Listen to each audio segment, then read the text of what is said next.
Billionaire was dining with his new fiancée on Christmas until his ex arrived smiling with a baby. Welcome to Secrets Narrated. Before we begin, drop a comment telling us which city you're watching from. We love seeing how far our stories travel. When the story ends, don't forget to rate it from 0 to 10 and share what you felt along the way. And if you enjoy emotional stories filled with twists and hidden truths, make sure to follow Secrets Narrated so you don't miss the next one. Now, sit back, relax, and enjoy every detail. Graham Holloway adjusted his cufflinks for the third time that evening, a nervous habit he thought he'd abandoned years ago. The gesture felt ridiculous now. He was 41 years old, worth $30 million, and sitting across from a woman who looked like she'd stepped out of a luxury magazine editorial. Yet here he was, fidgeting like a teenager on prom night. "You're distracted," Penelope Ward observed, her manicured fingers wrapped elegantly around the stem of her wine glass. Her voice carried that particular blend of concern and mild irritation that came naturally to women accustomed to being the center of attention. "Just thinking about the quarterly reports," Graham lied smoothly, forcing his hands to rest on the table. "Anderson wants to expand into the Midwest by March." Penelope's perfectly shaped eyebrow arched. "It's Christmas Eve, darling. Surely the Midwest can wait until Monday." She was right, of course. Penelope Ward was always right. About business timing, about social strategy, about which charities enhance their public image most effectively. At 36, she'd built her own consulting empire, and their engagement 3 months ago had been celebrated in tech circles as the merger everyone saw coming. Two self-made success stories, perfectly matched in ambition and polish. The restaurant hummed with the gentle acoustic version of Silent Night, playing through hidden speakers.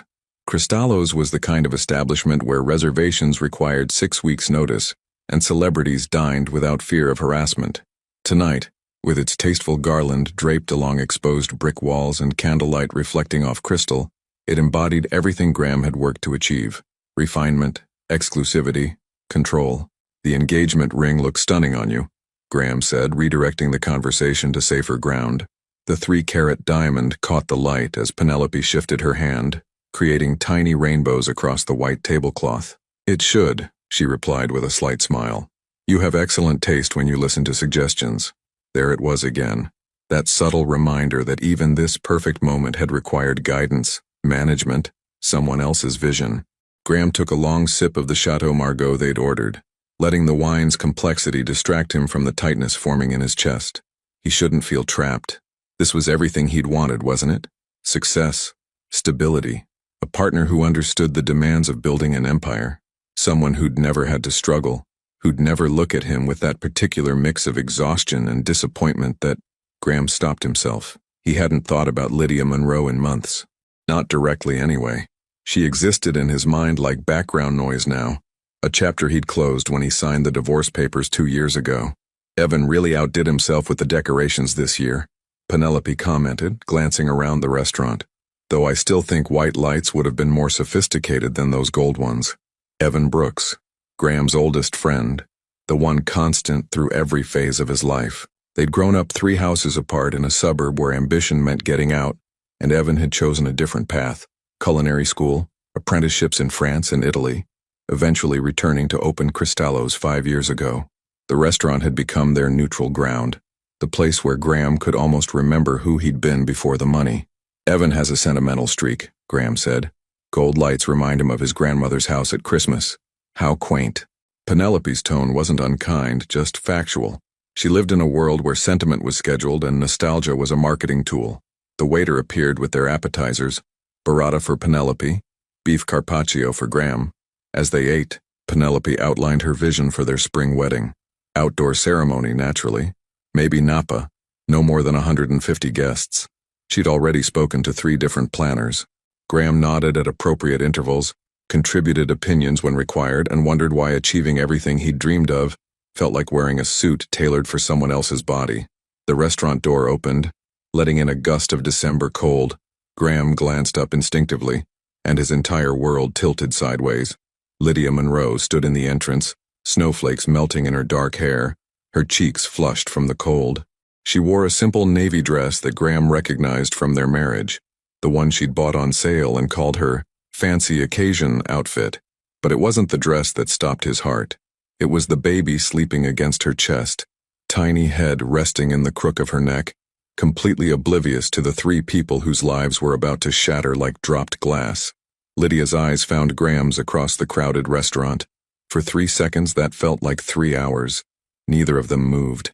Then Evan appeared behind her, his hand on her shoulder in a gesture that was clearly friendly, but could be interpreted as possessive, depending on how paranoid your perspective was. Graham watched as Evan guided Lydia toward a corner table, not close to where Graham sat but not far enough to pretend he hadn't seen her.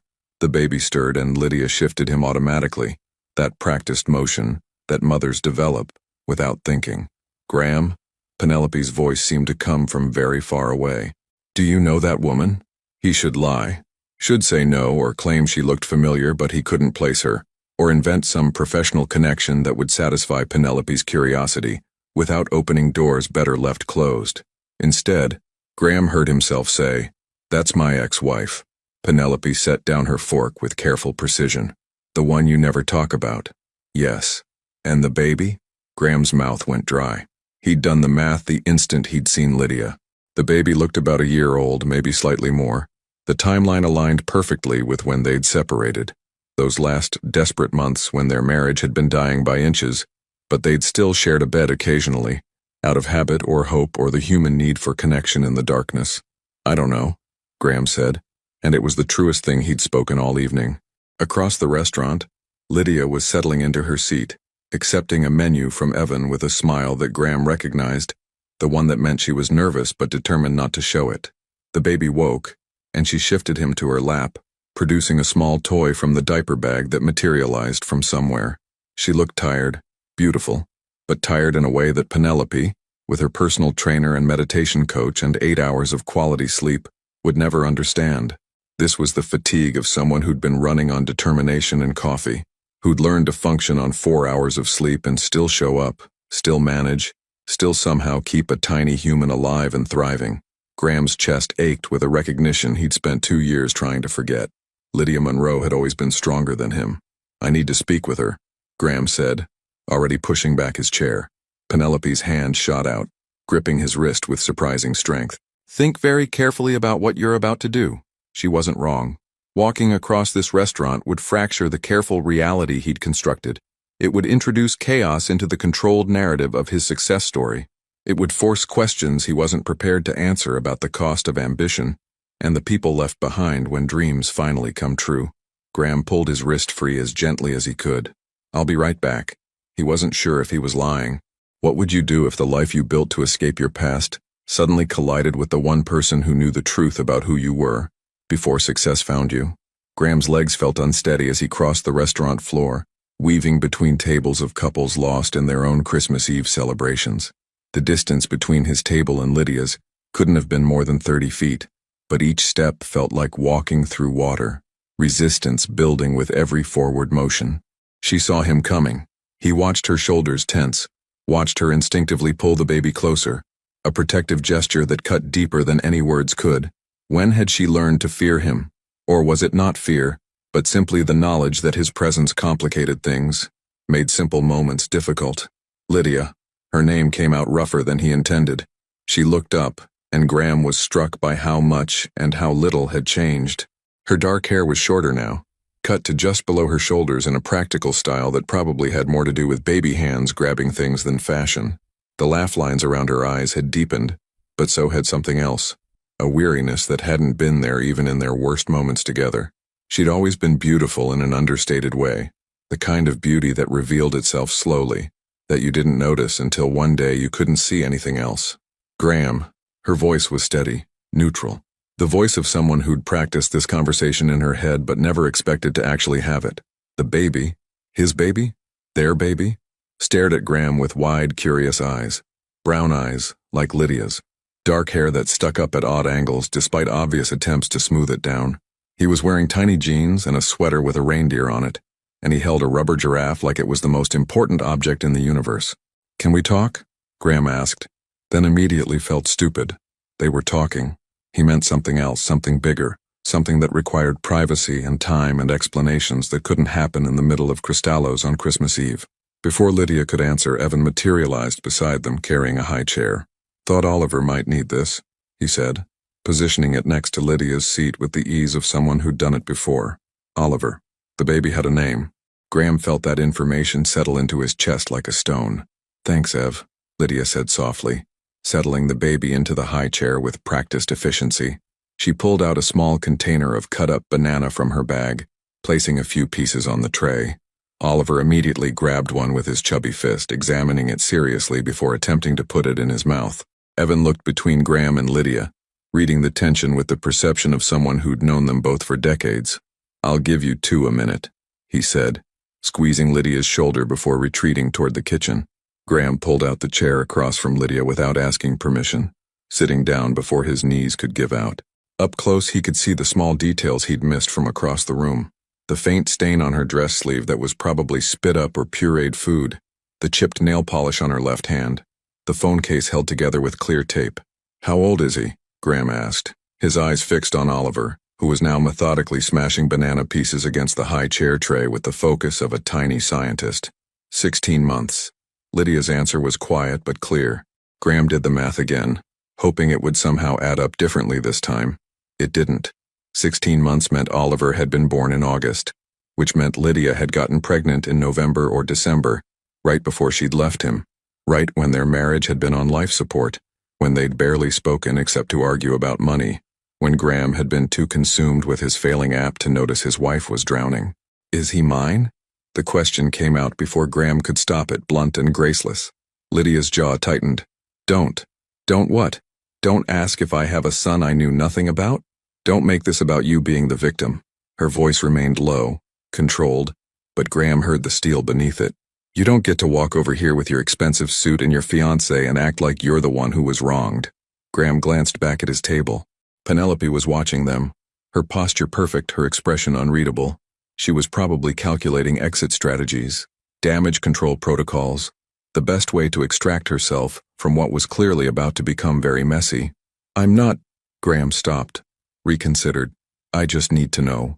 Lydia was quiet for a long moment, watching Oliver successfully get a piece of banana into his mouth and grin triumphantly.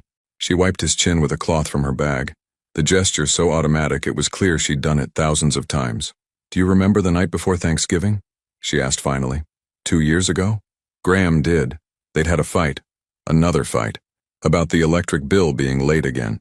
Lydia had come home from a double-shift cleaning office buildings, exhausted and frustrated, and found Graham exactly where she'd left him 12 hours earlier, at his laptop, coding, oblivious to the world. She'd said things. He'd said things. And then somehow in the darkness and the anger and the desperate need to feel something other than failure, they'd ended up in bed together. It hadn't fixed anything. By morning, the distance between them had felt wider than ever. I remember, Graham said quietly. I found out I was pregnant in January, 3 weeks after I moved out. Lydia's fingers traced the edge of Oliver's tray absently. I thought about telling you. I picked up the phone probably 20 times. Why didn't you? Lydia looked at him then, really looked at him, and Graham saw something in her eyes he'd hoped never to see. Pity. Because I remembered coming home to a dark apartment in the middle of winter. I remembered choosing between buying groceries or paying for the internet you needed for your app. I remembered asking you to please just get any job, even part-time, just to help, and you telling me I didn't understand your vision. She paused, her voice dropping even lower. I remembered feeling more alone married to you than I ever felt by myself. Each word landed like a physical blow.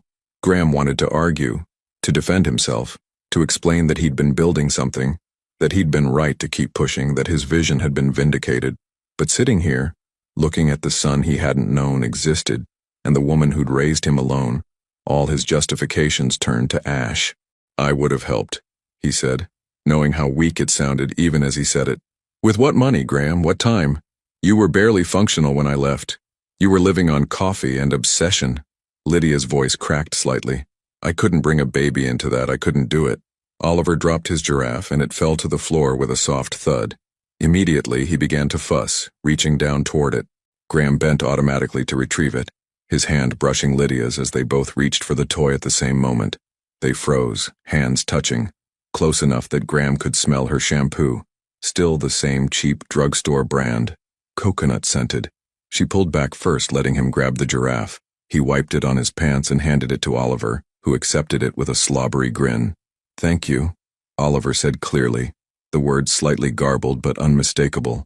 Graham's heart stopped. He talks. Of course he talks, he's 16 months old. But Lydia's expression softened slightly. That's his favorite phrase right now. Everything is, "Thank you." The mailman, the grocery clerk, the pigeons in the park. I've missed 16 months. The reality of it crashed over Graham like a wave. I've missed everything. You didn't miss it. Lydia's voice was gentle now, which somehow hurt worse than her anger. You were never there to miss it from. Across the restaurant, someone laughed. A bright, crystalline sound that seemed to come from another universe. Graham became aware of the music again, some instrumental version of "Have Yourself a Merry Little Christmas," and the absurdity of this moment hit him. He was a millionaire now. He could buy Lydia anything she needed. He could set up trust funds, hire nannies, provide everything his son could possibly want. Everything except the one thing that actually mattered. Time. The time he'd already lost. The time he couldn't buy back. "What happens now?" Graham asked. Lydia gathered Oliver's toys back into her bag with practiced efficiency. "Nothing happens. You go back to your fiancé. I finish dinner with Evan. We both go home. Life continues exactly as it was an hour ago.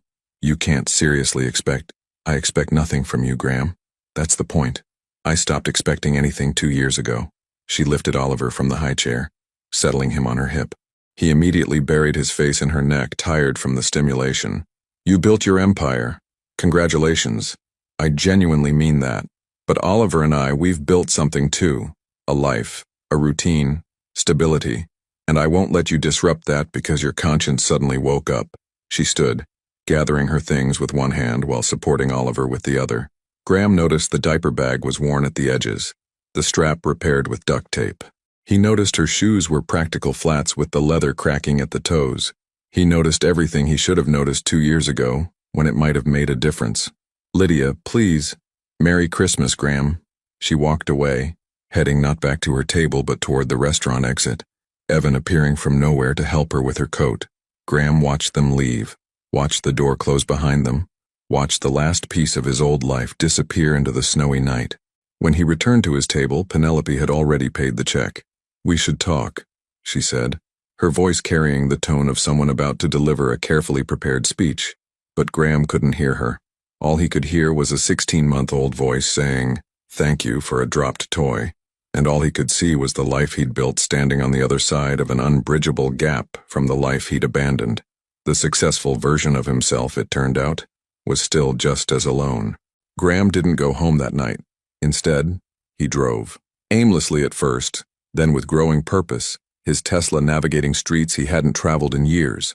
Streets where the houses needed paint, where Christmas lights were the cheap kind from discount stores, strung haphazardly across porches. Streets where he'd once lived.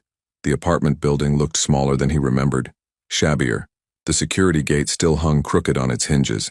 Apparently some things never changed. Graham parked across the street staring at the third-floor window that used to be his. Someone else's curtains hung there now. Someone else's life playing out in the space where his marriage had slowly died. His phone buzzed. The 14th call from Penelope. He let it go to voicemail like the 13 before it.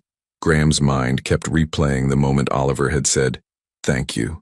2 simple words, spoken with such earnest sweetness, and they'd shattered something fundamental inside him. His son, because there was no doubt now, not really. His son was a complete person with words and preferences and a favorite stuffed giraffe, and Graham knew absolutely nothing about him. The driver's seat of a $60,000 car suddenly felt like the loneliest place on earth. His phone buzzed again. This time it was Evan. Graham answered. "I'm not good company right now. Good thing I'm not calling for company." Evan's voice carried its usual steady calm. "I'm calling because you're probably doing something stupid, and someone needs to tell you to go home." "I am home." Graham stared at the apartment building. "Or I was. I don't even know anymore." Silence on the other end. Then, "You're parked outside your old place, aren't you? How did you—" "Because I know you, Gray. And I know that look you had when Lydia walked out. You're in spiral mode." The sound of dishes clattering came through the phone. Evan was still at the restaurant, probably closing up. "Talk to me. What's going on in your head?" Graham laughed, but there was no humor in it. "I have a son. I know." "You know?" Graham's grip tightened on the steering wheel. You knew and didn't tell me? It wasn't my story to tell. Evan's voice remained frustratingly reasonable. Lydia came to me about 6 months ago. She needed a job with flexible hours, something that wouldn't judge her for bringing Oliver when childcare fell through. I gave her shifts in the kitchen, prep work, inventory, nothing public-facing because she didn't want to risk running into anyone from her old life. Anyone meaning me, anyone meaning you. Graham closed his eyes. She's been working for you for 6 months, coming in multiple times a week. And you never thought to mention it? What would I have said, Graham? Hey, remember your ex-wife who you never talk about? She's here, by the way, with the baby she had right after you split up. Want to swing by and make things awkward? Evan sighed. She asked me not to say anything. She needed the job and she needed her privacy. What was I supposed to do? Tell me I have a son. She didn't confirm that. Not to me. Not to anyone. A pause. But yeah, I did the math. And I kept my mouth shut because Lydia had enough to deal with without me creating more problems. Graham wanted to be angry, but the fight drained out of him as quickly as it had risen. Evan was right. He was always right, which was infuriating. Penelope ended it, Graham said quietly. I figured she would. You don't sound surprised. I'm not. Penelope Ward is a lot of things, but a fool isn't one of them. She saw the way you looked at Lydia, the sound of a door closing. Evan had probably moved to his office. She saw what I've been seeing for 2 years. And what's that? That you never got over her. That every woman you've dated since has been an attempt to prove something to yourself. That you built an empire trying to become worthy of someone who stopped caring whether you were worthy or not. The words hit like a sledgehammer. Graham wanted to deny them, but sitting here in the dark, staring at the ghost of his former life, he couldn't. I did everything right, Graham said, his voice barely above a whisper. After she left, I fixed the app. I got investors. I built exactly what I promised I would build. Yeah, you did. So why does it feel like I lost? Because success isn't the same thing as redemption, Gray. You can't earn back what you didn't value when you had it. Graham's throat tightened. I valued her. I loved her. Did you? Evan's question was gentle but uncompromising. Or did you love the idea of her waiting for you? Of her believing in you when nobody else did? Because those aren't the same thing as actually loving someone. Actually loving someone means seeing their exhaustion and choosing to lighten the load instead of adding to it. It means noticing when they're drowning and throwing them a rope instead of asking them to hold your dreams while they sink. Graham had no answer to that. Go home, Evan said finally. Get some sleep. And tomorrow, figure out what you actually want. Not what you think you should want or what looks good or what proves you were right all along. What you actually want. The call ended. Graham sat in the silence, watching his breath fog the windshield. What did he want? For 2 years he'd wanted vindication. He'd wanted Lydia to see what she'd missed, to regret leaving, to realize she'd given up too soon. Every business success had been a point scored in an argument only he was having. Every headline, every investor meeting, every milestone had been fuel for the story he told himself, that he'd been right and she'd been wrong. But sitting in his car outside their old apartment, thinking about a little boy with banana on his chin who said, "Thank you" to everyone, Graham realized something that made his chest ache.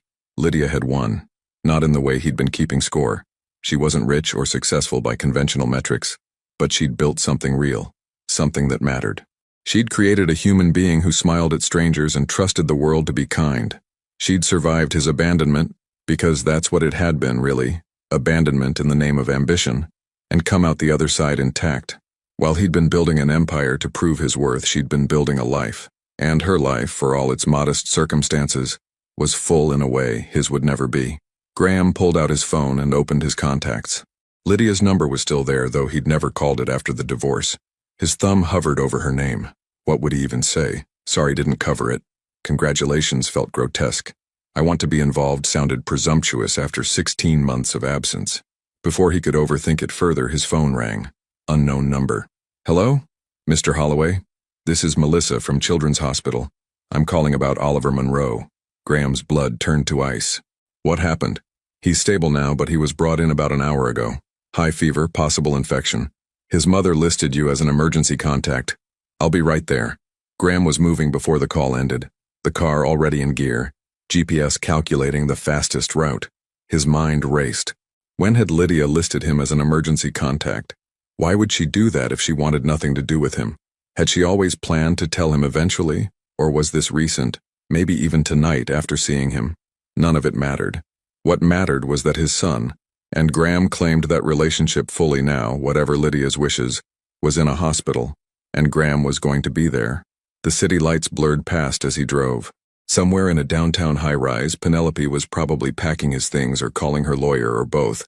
Somewhere in his company's headquarters, servers hummed with the code that had made him millions. Somewhere, the life he'd carefully constructed was unraveling, and Graham found he didn't care, because somewhere ahead in a hospital room, there was a little boy who needed, what? Not his father exactly. Oliver had gone 16 months without one. But maybe Oliver needed someone who could learn, someone who could show up, someone who could stop collecting wins and start counting what actually mattered. Graham pressed harder on the accelerator. Behind him, his old apartment building disappeared in the rearview mirror. Ahead, through the windshield splattered with melting snow, the hospital's lit windows beckoned like a second chance he probably didn't deserve. But he was going anyway. Because sometimes winning means admitting you lost everything that mattered. And sometimes the only way forward is to stop running from who you used to be and start facing what you've become. The Tesla's engine hummed, expensive and silent, carrying Graham toward a reckoning he should have had 2 years ago. This time he wouldn't arrive empty-handed with promises and potential. This time he'd arrive simply as a man who'd finally figured out that some things can't be coded or optimized or pitched to investors. Some things just require showing up day after day, whether you've earned the right to or not. Graham parked in the emergency bay, leaving his car for the valet without a second thought. The automatic doors slid open and he ran. The pediatric emergency ward smelled like antiseptic and fear. Graham burst through the automatic doors, his expensive shoes squeaking against linoleum floors that had seen too many desperate arrivals. A tired-looking nurse glanced up from her station, her expression shifting from annoyance to professional concern when she saw his face. "Oliver Monroe," Graham gasped, realizing he was out of breath despite only running from the parking structure. "I got a call." He was brought in. "Room 217. Take the elevator to the second floor. Turn left." The nurse was already looking back at her computer. Another emergency among dozens. "Are you family?" Graham's mouth opened, then closed. Was he? Biologically, yes. Legally, he had no idea. Practically, he was a stranger who'd learned his son existed approximately 2 hours ago. "I'm his father." The nurse waved him through without looking up. Apparently, in a hospital at midnight on Christmas, verification could wait. The elevator took an eternity. Graham watched the numbers climb, 1, 2, and felt his heart trying to escape his chest. What would he find? What condition was Oliver in? Was Lydia alone? Had she called anyone else? Or was Graham truly the emergency contact? The doors opened. Graham turned left and immediately spotted Lydia. She sat in a plastic chair outside room 217, still wearing the navy dress from the restaurant, her coat bunched up beside her like a makeshift pillow she hadn't used. Her face was in her hands, shoulders curved inward in the posture of someone trying to hold themselves together through sheer force of will. "Lydia." She looked up, and Graham saw that she'd been crying. Not the elegant, single-tear crying of movies, but the raw, exhausted crying of a mother who'd been pushed past her limits. Her eyes were swollen, mascara smudged, nose red.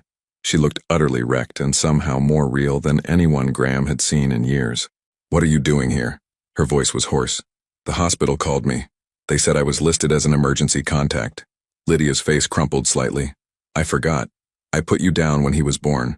The form asked for the father's information and I thought—" She broke off, shaking her head. "I meant to change it, I just never got around to it." Graham sat down beside her, maintaining a careful distance. "What happened?" "He's been fussy all day. I thought it was just teeth. He's getting his molars. But at dinner at Evans he felt warm. By the time we got home his fever was 103. Lydia's hands twisted together in her lap.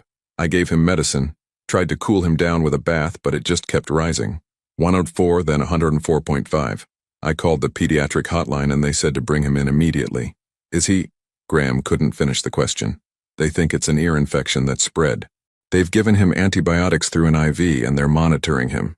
Lydia wiped her eyes with the back of her hand, a gesture so tired it made Graham's chest ache. "They say he'll be fine. That kid's bounced back from this stuff. But God, Graham." Seeing him on that table so small with the IV in his little hand, her voice broke completely. Without thinking, Graham reached for her hand. She didn't pull away, which felt like both a gift and a surrender. "He kept asking for his giraffe," Lydia continued, tears streaming freely now. "I forgot it at the restaurant. In the panic, I just forgot it. And he kept saying, Raf, Raf, and I couldn't give him the one thing he wanted. Kids are resilient, Graham said, the words feeling hollow even as he spoke them. What did he know about kids? About Oliver specifically? Nothing. Less than nothing. He's all I have. Lydia's whisper was so quiet, Graham almost missed it. My mom passed 2 years ago right before I left you. I never told you that. I couldn't. Everything was already falling apart, and I couldn't add one more thing to the pile. My dad hasn't spoken to me since I married someone he considered unmotivated. I have no siblings, no family. It's just me and Oliver. If something happened to him, nothing's going to happen to him. Graham squeezed her hand, surprised by the fierceness in his own voice. He's going to be fine. A doctor emerged from room 217, a young woman with kind eyes and exhaustion written in every line of her body. Ms. Monroe, you can see him now. He's sleeping, but his fever's down to 101. The antibiotics are working. Lydia stood so quickly she swayed. Graham caught her elbow, steadying her. Together they walked into the room. Oliver looked impossibly tiny in the hospital bed. They'd changed him into a gown covered with cartoon dinosaurs, and an IV line ran from his left hand to a bag of clear fluid hanging beside the bed. Monitors beeped softly, tracking vitals that Graham didn't know how to interpret. But Oliver's chest rose and fell steadily, and his face, though flushed with fever, looked peaceful in sleep. Lydia moved to the bedside immediately, her hand hovering over Oliver's forehead as if afraid to wake him. His color's better, she said, more to herself than to Graham or the doctor. We'll keep him overnight for observation, the doctor explained. But barring any complications, he should be able to go home tomorrow afternoon. Children's immune systems are remarkable. What seems catastrophic to parents is usually routine for us. Thank you, Lydia whispered. Thank you so much. The doctor left, and silence filled the room except for the steady beep of monitors and Oliver's soft breathing.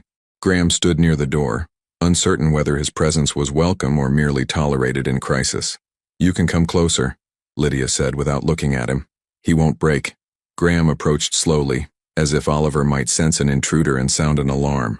Up close, he could see the features he'd missed in the restaurant, the shape of Oliver's nose, which was Graham's nose, the set of his ears, the way his hair grew in a small cowlick at the crown, exactly like Graham's did before expensive haircuts trained it into submission.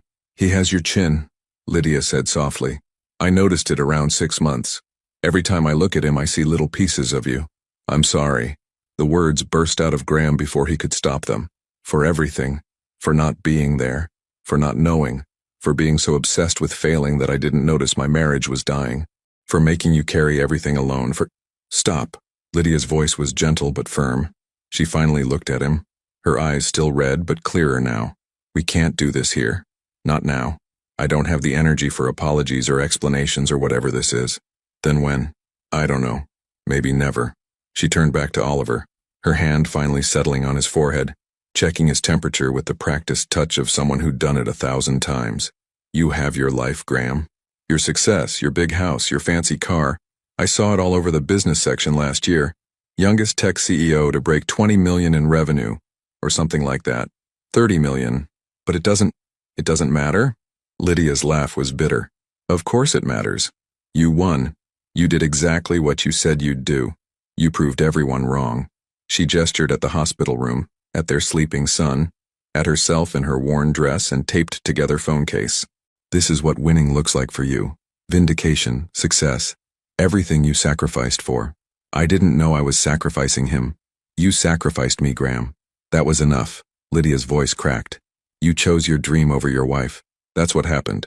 You can dress it up however you want, call it ambition or vision or believing in yourself, but at the end of the day, you looked at our marriage and you looked at your app, and you chose the app. Graham had no defense because she was absolutely right. He had chosen. Every day he'd stayed home coding instead of looking for work. Every bill she'd paid alone. Every night she'd come home exhausted to find him exactly where she'd left him, lost in his own world. Every choice had been the same choice, made over and over until there was nothing left to choose. I was wrong, he said simply. Yeah, you were. Lydia wiped her eyes again, then straightened her shoulders in a visible effort to pull herself together. But that doesn't change anything. Oliver and I have a life, a small life, maybe not impressive by your standards, but it's stable. He has routines. He knows his world is safe. And I won't, let you disrupt that because you suddenly feel guilty. He deserves to know his father. He deserves a father who shows up, not a father who feels obligated to show up because of a chance encounter at a restaurant. Lydia's eyes were fierce now, maternal protection overriding exhaustion. You don't get to waltz in and play daddy when it's convenient. That's not how this works. Then tell me how it works. Tell me what I need to do. Before Lydia could answer, Oliver stirred. His eyes fluttered open, unfocused and confused. He looked at his mother first, immediately reaching for her with his free hand, the one without the IV. "Mama," he whimpered, his voice hoarse and small. "I'm here, baby. Mama's right here." Lydia leaned down, letting Oliver grab her hair, her shirt, anything he could reach. "You're okay. You're safe." Oliver's gaze drifted past Lydia and landed on Graham. For a long moment, father and son just stared at each other. Graham watched emotions play across Oliver's face.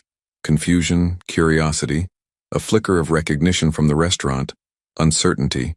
Then Oliver did something that broke Graham's heart and remade it in the same instant. He smiled. Not a big smile, not trusting or certain, just a small, sleepy, feverish smile that said, "You're here. That's nice." "Hi," Graham whispered, his voice betraying him completely. Oliver yawned, nuzzling back into his pillow, his eyelids already drooping. Within seconds, he was asleep again, one hand still clutching Lydia's sleeve. Lydia looked at Graham, and something in her expression had shifted. Not forgiveness. It was far too soon for that, if forgiveness was even possible, but maybe a crack in the armor, a hairline fracture that suggested she wasn't entirely made of stone. "There's a chair that converts to a cot," she said quietly, gesturing to the corner. "If you want to stay." Graham looked at the chair, then at Oliver, then at Lydia. "Do you want me to stay?" "I don't know what I want anymore, but—" She paused, choosing her words carefully. Oliver might wake up scared, and having two people here instead of one might help him feel safer. It wasn't an invitation. It wasn't reconciliation. It was simply a practical observation from a mother too exhausted to maintain her walls. But it was something. "I'll stay," Graham said. He pulled the chair closer to the bed, careful not to crowd Lydia's space. As the night deepened and the hospital quieted, three people settled into an uneasy vigil. A mother who'd carried everything alone, a father who'd arrived too late, and a little boy who slept through the silent negotiation of his future, unaware that his mere existence was rewriting the story of two people who'd thought their chapter was closed. Outside, snow continued to fall on Christmas morning, covering the city in white silence. Inside room 217, monitors beeped their steady rhythm, and Graham Holloway began the longest night of his life, the first of many where success meant nothing more than being present. Graham woke to the sound of a child laughing. For a disoriented moment, he couldn't place where he was. The cot-chair hybrid had left him with a crick in his neck, and his expensive suit was rumpled beyond recognition. Then reality assembled itself. Hospital room monitors still beeping, early morning light filtering through vertical blinds, and Oliver, sitting up in bed, giggling at something on Lydia's phone. "Again?" Oliver demanded, his voice still raspy but infinitely healthier than it had been 6 hours ago. "Again, Mama?" Lydia, looking only marginally more rested than Graham felt, replayed whatever video had captured her son's attention. She sat on the edge of Oliver's bed, her hair loose and tangled, yesterday's makeup completely gone. She'd removed her shoes at some point during the night, and Graham could see a hole in her left sock, right at the big toe. She was beautiful. The thought hit Graham with unexpected force. Not beautiful in the polished, carefully curated way that Penelope had been beautiful. Lydia looked exhausted and rumpled and completely undone, and somehow that made her more striking than any woman Graham had seen in years. "You're awake," Lydia said, noticing him. Her tone was neutral, carefully void of either welcome or rejection. "What time is it?" "Almost 7. Oliver woke up about 20 minutes ago. Fever's down to 99. She smoothed Oliver's hair automatically. "The doctor should be by soon to check him." Oliver looked over at Graham, his expression curious but wary. In the daylight, Graham could see more clearly how much of himself existed in this little person. The shape of the eyes, the way his eyebrows drew together when concentrating, even the way he tilted his head when considering something new. "Hi, Oliver," Graham said softly, unsure of the protocol for greeting a son who didn't know you were his father. Oliver studied him for a long moment, then looked at Lydia. "Mama, who?" "This is Graham," Lydia said, hesitating over how to explain. He's a friend of Mama's. Friend felt like both a generous lie and a devastating truth. Graham swallowed the urge to correct her, to claim his rightful title. This wasn't about his rights. This was about a confused toddler recovering from an infection who didn't need adult complications layered onto his fear. "Hi, Graham," Oliver repeated, testing out the name. Then, with the startling directness of small children, "You slept in the chair?" "I did. It wasn't very comfortable." Oliver found this hilarious, dissolving into giggles that made his IV line wobble. Lydia steadied it with practiced ease, and Graham wondered how many times she'd had to develop these little skills. Stabilizing IV lines, knowing which videos made Oliver laugh, reading his temperature by touch alone. 16 months of moments he'd missed. 16 months of knowledge he'd never have. A nurse entered, bringing breakfast, if the term could be applied to whatever pale institutional food sat on the divided tray. Oatmeal for Oliver, which he eyed with deep suspicion. "No like it," Oliver announced firmly. "You need to eat something, baby," Lydia coaxed. "Just a few bites?" "No, thank you." Oliver's impeccable manners somehow made his refusal more definitive. Lydia sighed, and Graham recognized that particular exhaustion, the kind that came from negotiating with a tiny, stubborn human who had somehow mastered the art of polite defiance. "What does he usually eat for breakfast?" Graham asked. Lydia glanced at him, surprised he'd asked. "Banana pancakes. I make them from scratch. Mashed banana, eggs, a little flour. He'll eat 3 if I let him." An idea formed. What if I went and got supplies? I could make them here. Does the hospital have a family kitchen? "They do, but—" Lydia stopped, seeming to recalibrate her automatic rejection. "You know how to make pancakes?" "I taught myself to cook after you left." Graham saw her expression shift, something complicated passing through her eyes. "Turns out when you're working 18-hour days and living alone, takeout gets old. I started with basics. Pancakes were weak too." It was a small detail, but Graham watched it land. In Lydia's mental catalog of who he'd been, the man who couldn't be bothered to contribute to household survival, this didn't fit. He could see her trying to reconcile the Graham who'd let her pay every bill with the Graham who'd learned to feed himself. "The family kitchen is on this floor," she said finally. "Room 240. But you'll need— Make me a list. I'll have everything delivered in 30 minutes. Lydia's eyebrow raised. "Delivered to a hospital? I have an assistant who can make anything happen." Well, had. Penelope probably fired her by now. Graham pulled out his phone, then paused. "Unless you'd rather I didn't? I'm not trying to overstep. I just thought banana pancakes would be good." Lydia's voice was quiet. "He needs to eat something." 25 minutes later, a courier arrived with organic bananas, free-range eggs, artisanal flour, and a whisk that probably cost more than Lydia spent on groceries in a week. Graham gathered the supplies and headed to the family kitchen, acutely aware that this was a test he couldn't afford to fail. The kitchen was empty except for a tired-looking father microwaving something that smelled like regret.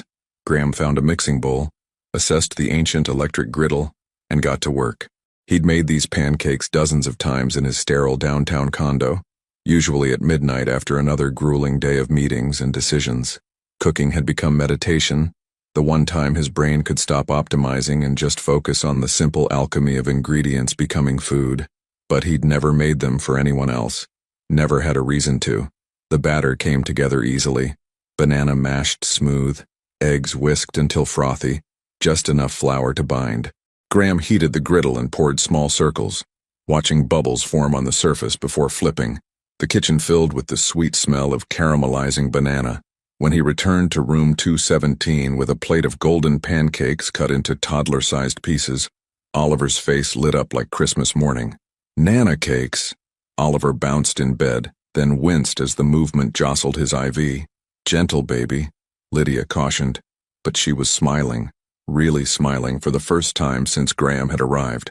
Graham placed the plate on Oliver's rolling table, and the boy dove in with both hands, shoving a piece into his mouth with the enthusiasm of someone who'd been betrayed by hospital oatmeal one too many times. "Good?" Graham asked. Oliver nodded vigorously, already reaching for another piece. "Good, good, good." Lydia took a piece, more out of necessity than desire. Graham suspected she hadn't eaten since the restaurant. She bit into it, chewed thoughtfully, and something in her expression softened. "These are perfect," she said quietly. "Better than mine, actually. You got the ratio right. I always add too much flour." It was such a small compliment, but Graham felt it like a physical warmth in his chest. I had a lot of time to practice getting it right. Their eyes met over Oliver's head, and something unspoken passed between them. An acknowledgement, maybe, that people changed. That the man who'd once been too absorbed to notice his wife drowning had somehow learned to make her son's favorite breakfast. It didn't erase anything, but it was a data point, evidence that transformation, however late, was possible. Oliver finished 3 pancakes, then yawned hugely, his eyes already drooping despite having been awake less than an hour. The antibiotics and fever had taken their toll. Lydia cleared the plate and helped him settle back into the pillows, tucking the thin hospital blanket around him. "Raf?" Oliver murmured sleepily. "Want Raf?" Lydia's face fell. "I know, baby. Mama will get him as soon as we go home." But Graham was already moving, pulling out his phone. "What's Evan's number?" "What? Why, the giraffe is still at the restaurant, right?" Graham was already typing. "Evan opens for lunch prep at 10. I'll have him overnight it." "Graham, that's insane. You can't overnight a stuffed animal." "Watch me." He hit send, then looked up. "Oliver wants his giraffe. He should have his giraffe." Lydia stared at him like he'd spoken a foreign language. "You're going to pay for expedited shipping on a $5 toy? It's not about the toy, it's about—" Graham gestured helplessly at Oliver, already asleep but still frowning slightly in his dreams.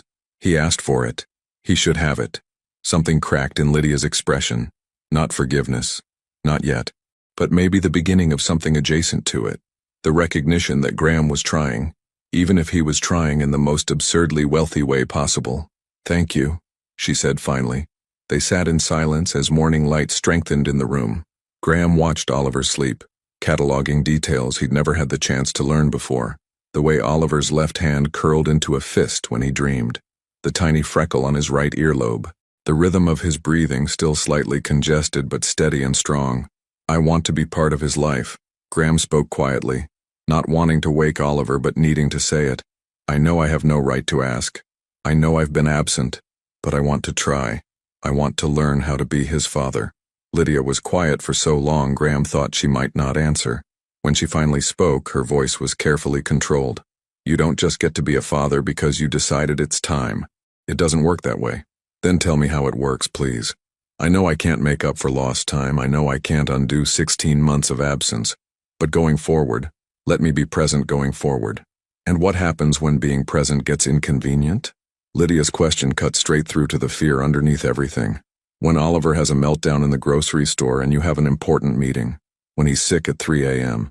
and you're exhausted? When being a father means sacrifice instead of just showing up with expensive pancakes and overnight delivery?" "I don't know," Graham admitted. "I've never done this before. I'll probably screw it up constantly. But I want to try. Isn't that worth something? Wanting to try is easy. Actually trying is hard. And I won't let you practice on my son just to make yourself feel better about your choices." The doctor chose that moment to arrive, breaking the tension with a cheerful professionalism that felt jarring.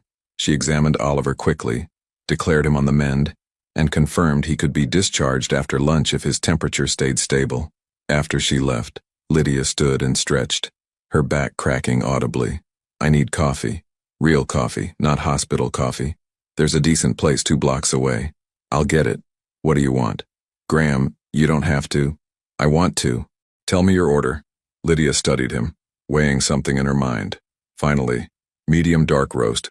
Splash of cream. 1 sugar." Graham nodded, committing it to memory like the most important data he'd ever received. "I'll be back in 20 minutes. Graham?" Lydia's voice stopped him at the door. "Get something for yourself, too. You look like you haven't eaten in days." It was such a small thing, the kind of casual concern that people in relationships offered each other constantly. But from Lydia, after everything, it felt monumental. "I will," Graham promised. As he walked through the hospital corridors toward the exit, Graham's phone buzzed.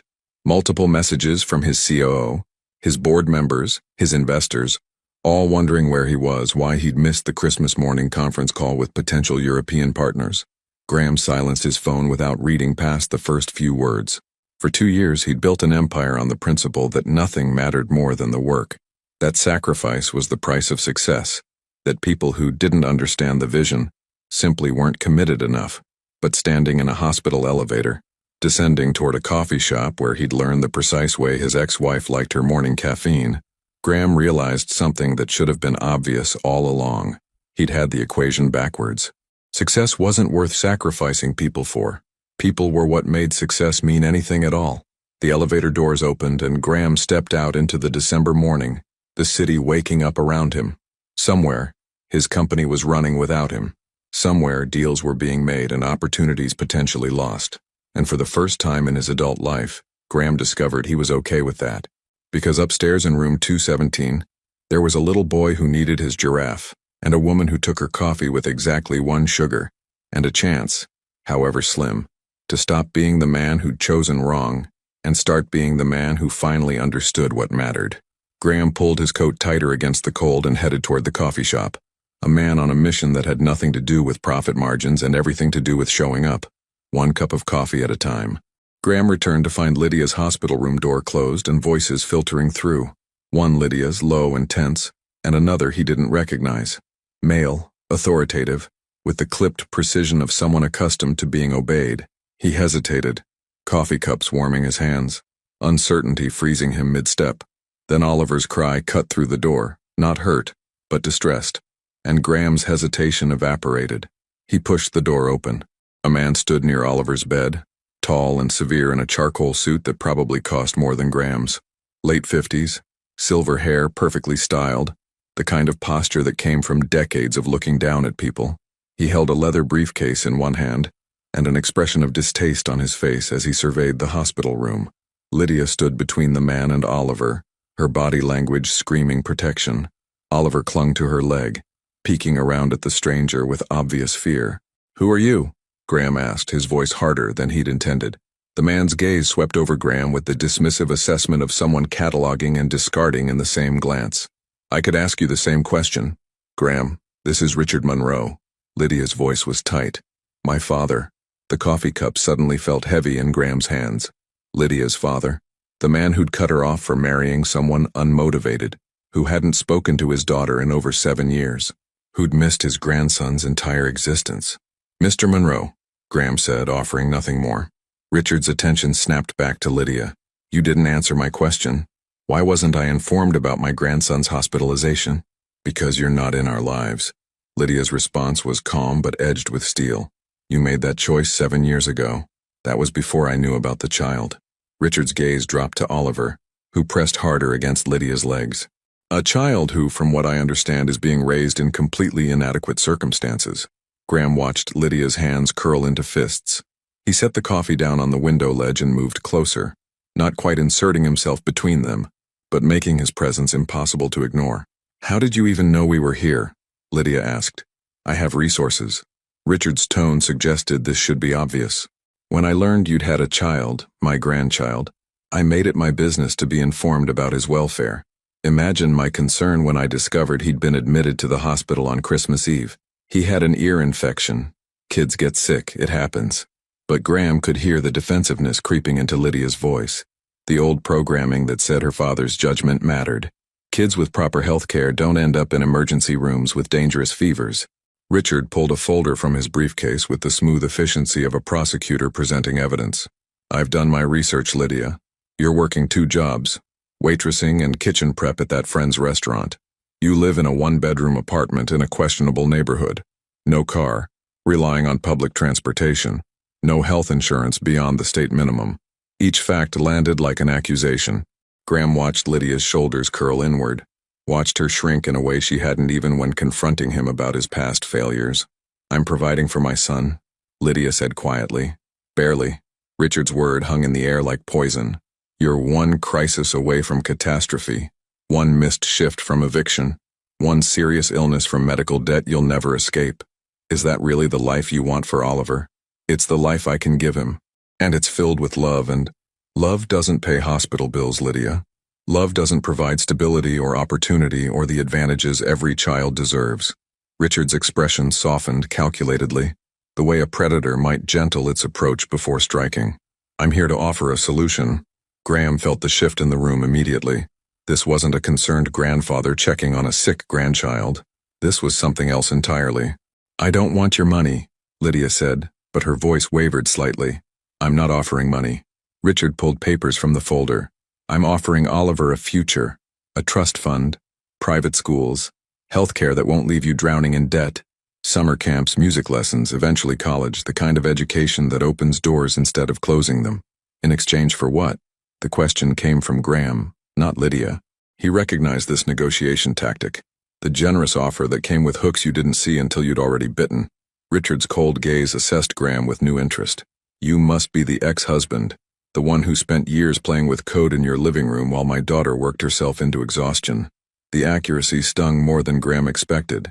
That's not relevant right now, isn't it? From what I understand, you've recently achieved some success. 30 million in revenue, wasn't it? Richard's smile was sharp. Impressive, though it does make one wonder why you weren't supporting your son this entire time. He didn't know, Lydia said quickly. I never told him. How convenient. Richard turned back to his daughter. So you've been raising Oliver alone, struggling with every expense, while your ex-husband built a fortune, and now he shows up here playing concerned father. Tell me, does he know about the eviction notice you received last week? The color drained from Lydia's face. Graham's stomach dropped. What eviction notice? Graham asked. It's handled, Lydia said, but she wouldn't meet his eyes. I'm working it out with the landlord. Working it out means you're 2 months behind on rent, Richard corrected. And your landlord is remarkably unsympathetic to sob stories about single mothers and sick children. You have until January 15th to pay $3,000 or you're out. Graham's mind raced. $3,000. Less than he'd spent on his watch, less than his car payment, an amount that meant nothing to him and everything to Lydia. I can... Graham started. No. Lydia's voice cut through his offer. I don't need your money, Graham. Not yours, and not his. Pride is expensive, Lydia. Richard's tone turned harder. And Oliver is the one who'll pay the price for yours. No home, no stability. Being dragged from shelter to shelter because his mother was too stubborn to accept help. That won't happen. But Lydia's voice lacked conviction. Won't it? Richard placed the papers on Oliver's rolling table. I'm offering a trust fund. $2 million invested and managed professionally, available for Oliver's education and welfare. Healthcare that won't bankrupt you when he gets sick. A safety net so you never have to choose between rent and food again. It was everything. Graham watched Lydia stare at those papers like they were both salvation and damnation. What's the catch? She whispered. Richard's pause was calculated. Perfect. Custody. The word detonated in the small room. Partial custody. Richard clarified smoothly. Nothing dramatic. Oliver would live with me during the school year.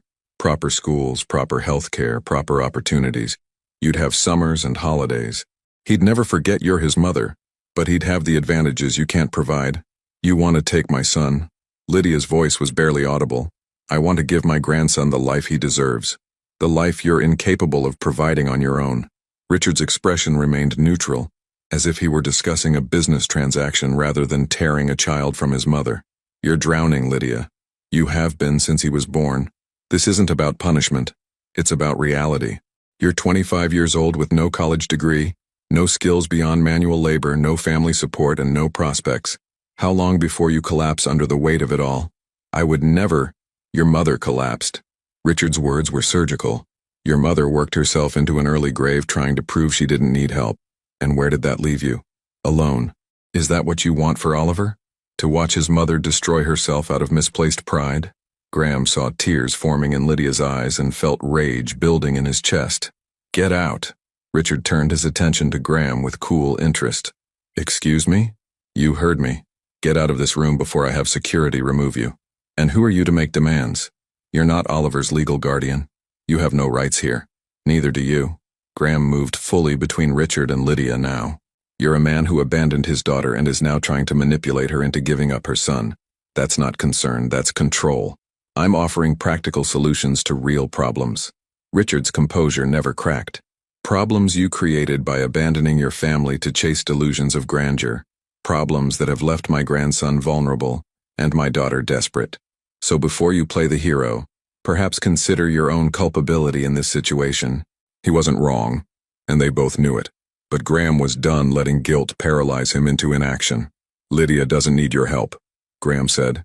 She has mine. Your help? Richard laughed, the sound devoid of humor. You mean your guilt money? How long before your novelty of playing father wears off? A week? A month? How long before you're too busy with board meetings and investor calls to remember you have a son? The accusation hit its mark because Graham had wondered the same thing himself. Could he really sustain this? Could he fundamentally change who he'd been for 41 years? He didn't know, but he knew one thing with absolute certainty. He wasn't going to let this man take Oliver from Lydia. The eviction is handled, Graham said. I'll pay it today, and any other debts she has, healthcare, childcare, whatever she needs, it's covered. Graham, no, Lydia started. Not because I'm trying to buy anything, Graham continued, his eyes still locked on Richard, but because Oliver is my son, and supporting him is my responsibility, one I should have been handling all along. Richard assessed this new dynamic with calculating eyes. How noble, though I notice you haven't addressed the fundamental issue. Lydia still has no real income, no career prospects, no long-term stability. Your generosity might solve today's crisis, but what about tomorrow's? Or next year's? Children require more than periodic financial interventions. They require consistency. They require love, Lydia said, her voice stronger now. They require a parent who shows up, who knows their favorite foods and their fears and the songs that help them sleep. They require someone who sees them as a person, not an investment portfolio. Love doesn't provide opportunity. Opportunity without love creates wealthy, miserable adults. Lydia picked up Oliver, who'd been watching this entire exchange with wide, frightened eyes. You gave me every advantage money could buy, and you were never there. Not for school plays or bad dreams or the hard conversations. You were building your empire, and when I chose to marry someone you didn't approve of, you cut me off completely. That's what your kind of opportunity looks like. For the first time, Richard's composure cracked slightly. I did what I thought was best. No, you did what was easiest, and I won't let you do the same thing to Oliver that you did to me. Lydia's voice shook but held firm. I may not have money, or prestigious schools or a trust fund, but Oliver knows he's loved. He knows he's safe. He knows his mother would burn down the world before letting anyone hurt him, and no amount of money is worth trading that away. Richard's jaw tightened. He gathered his papers with sharp, precise movements. You're making a mistake. When you're facing eviction, when Oliver needs medical care you can't afford, when you're exhausted and drowning and have nowhere to turn, remember this moment. Remember that pride got in the way of practical solutions. I'll remember, Lydia said quietly. I'll remember that my father tried to buy his way into being a grandfather instead of earning it. Richard's expression hardened into something cold and final. Don't come to me when this all falls apart. I offered you a lifeline. I won't offer it again. He left without another word, the door clicking shut behind him with ominous finality. The silence that followed felt crushing. Oliver whimpered, sensing the tension, and Lydia bounced him automatically while tears finally spilled down her cheeks. Lydia, Graham started. You shouldn't have done that, she whispered. You shouldn't have offered to pay my debts. That's not your responsibility. Oliver is my son, of course it's my responsibility. But that's not why you're doing it, is it? Lydia looked at him with eyes that saw too much. You're not trying to support Oliver. You're trying to save me. And I don't need saving, Graham. I need... Her voice broke. I don't even know what I need anymore. Graham watched her stand there, holding their son, tears streaming down her face, the weight of impossible choices pressing down on her shoulders. He wanted to fix it, to write a check and make all her problems disappear, to prove he was different now, better, capable of being what she needed. But maybe that was still the same impulse that had destroyed their marriage, the belief that his solutions were what mattered, regardless of what she actually wanted. Tell me what you need, Graham said quietly. Not what I think you should need. Not what your father thinks or what makes sense on paper. What do you actually need? Lydia looked at him for a long moment, Oliver's head resting on her shoulder, her world balanced on a knife's edge between pride and desperation. I need time, she finally said. I need to think. I need to figure out how to accept help without losing myself in the process. It wasn't an answer, but it wasn't a rejection either. How much time? Graham asked. I don't know. But Graham, she paused, choosing words carefully.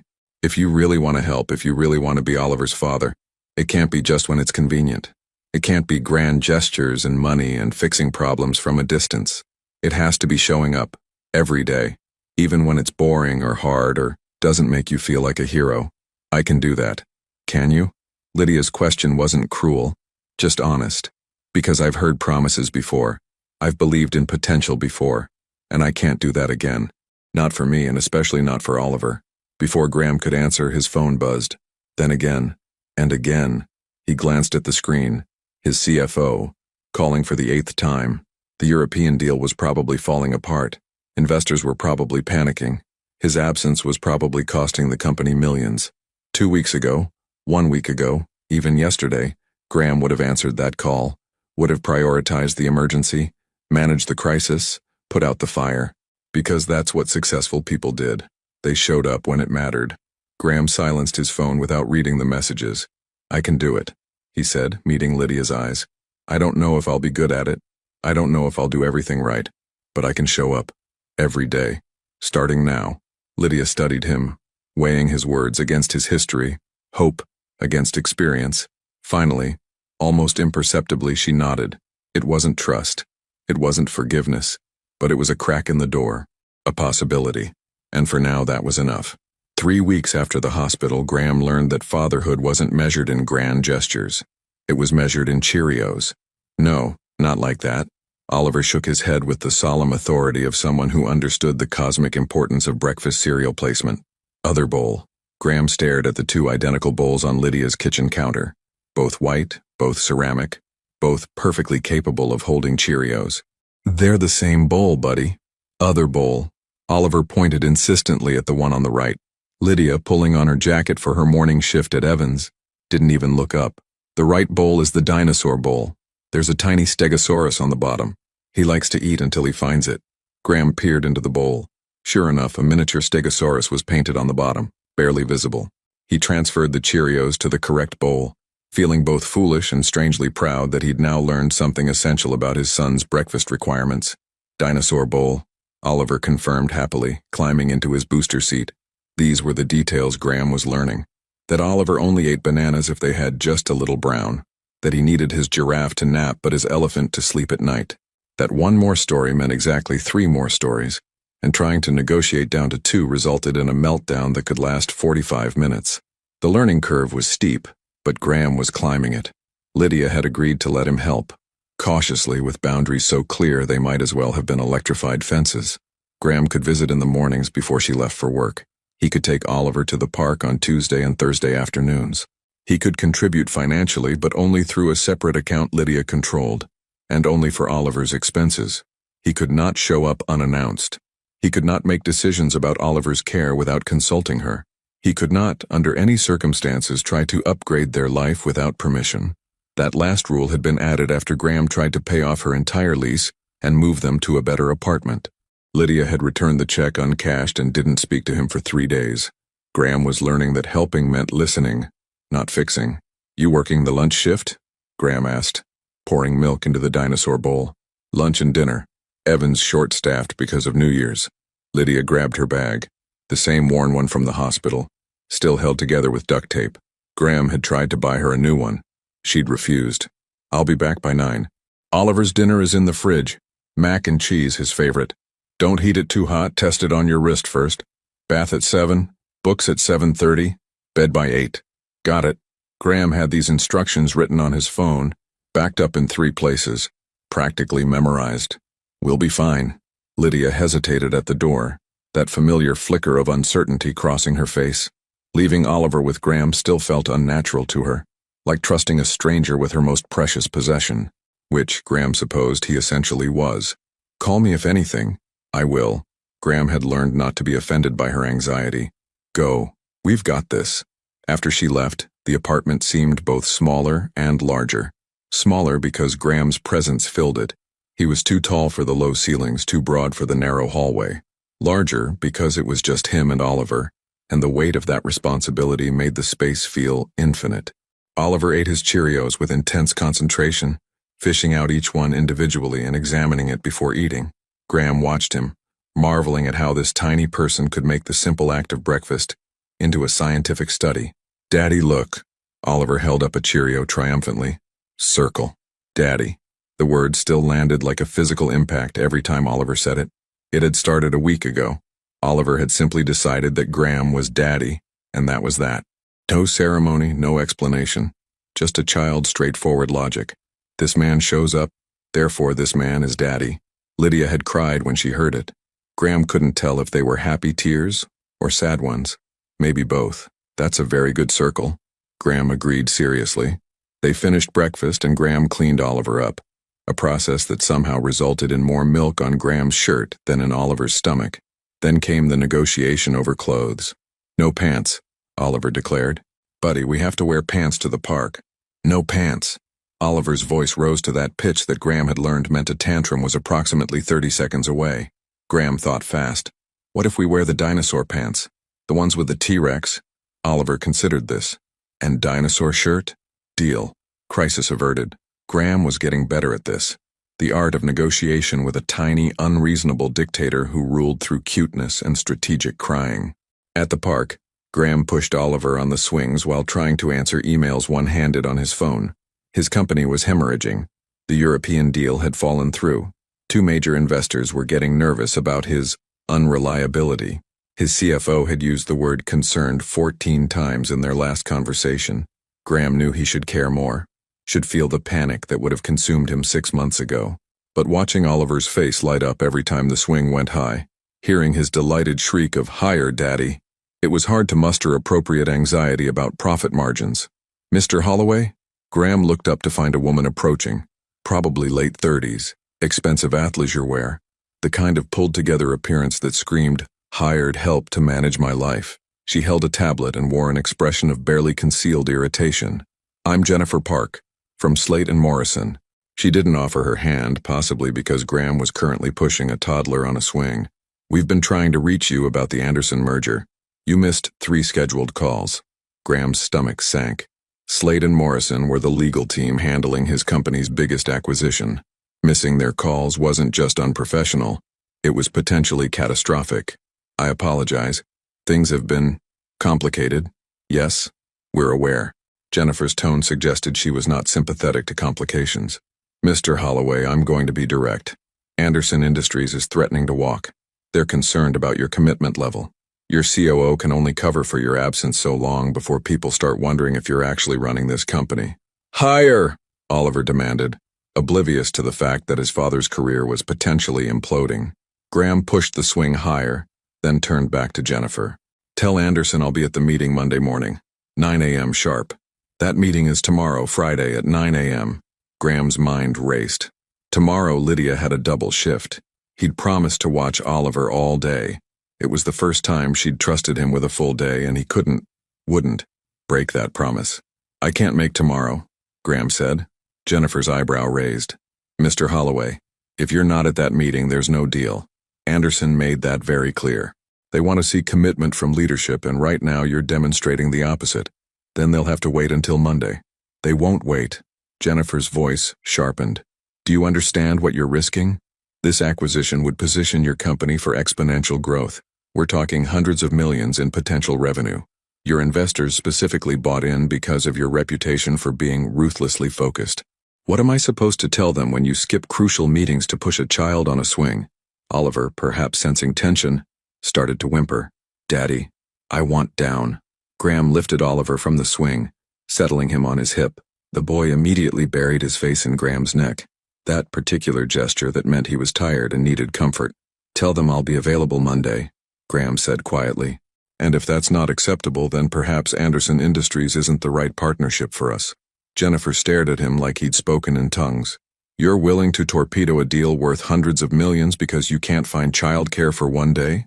"I'm not looking for childcare. I'm being a father." Graham adjusted Oliver's weight, the boy growing heavier as he relaxed into sleep. "And yes, I'm willing to let the deal wait. If Anderson can't respect that leadership means showing up for all your commitments, not just the profitable ones, then they're not people I want to be in business with. This is career suicide." Jennifer's voice dropped to something almost like concern. "Your board is already discussing replacing you. Your investors are losing confidence. One more misstep and you'll be ousted from your own company." Graham felt that information settle into his chest. Heavy, significant, but somehow less catastrophic than it should have been. He'd built this company from nothing, had sacrificed everything for it. The idea of losing it should feel like dying. Instead, it felt like exhaling. "Then they'll replace me," Graham said. "But I'm not missing tomorrow. Is there anything else?" Jennifer closed her tablet with a sharp snap. "I'll inform the team. Though I suspect we'll be discussing your exit strategy rather than your acquisition strategy very soon." She left, her expensive sneakers making no sound on the park's rubberized ground. Graham stood there, holding his sleeping son, watching his career potentially crumble because of swing pushing and dinosaur bowls. He should feel regret, should feel the crushing weight of another failure, should feel the same desperate need to prove himself that had defined his entire adult life. But holding Oliver, feeling his son's steady breathing against his chest, Graham felt something unexpected. Peace. His phone buzzed. A text from Lydia. "How's it going?" Graham took a photo of Oliver asleep on his shoulder, the park visible in the background, and sent it with a simple message. Perfect. 3 dots appeared, then disappeared, then appeared again. Finally, "Thank you for being there." Such a simple sentence, but Graham understood the weight behind it. Thank you for showing up. Thank you for keeping your promise. Thank you for proving that maybe, possibly, you're different now. Graham carried Oliver back to the apartment, navigating the stairs carefully to avoid waking him.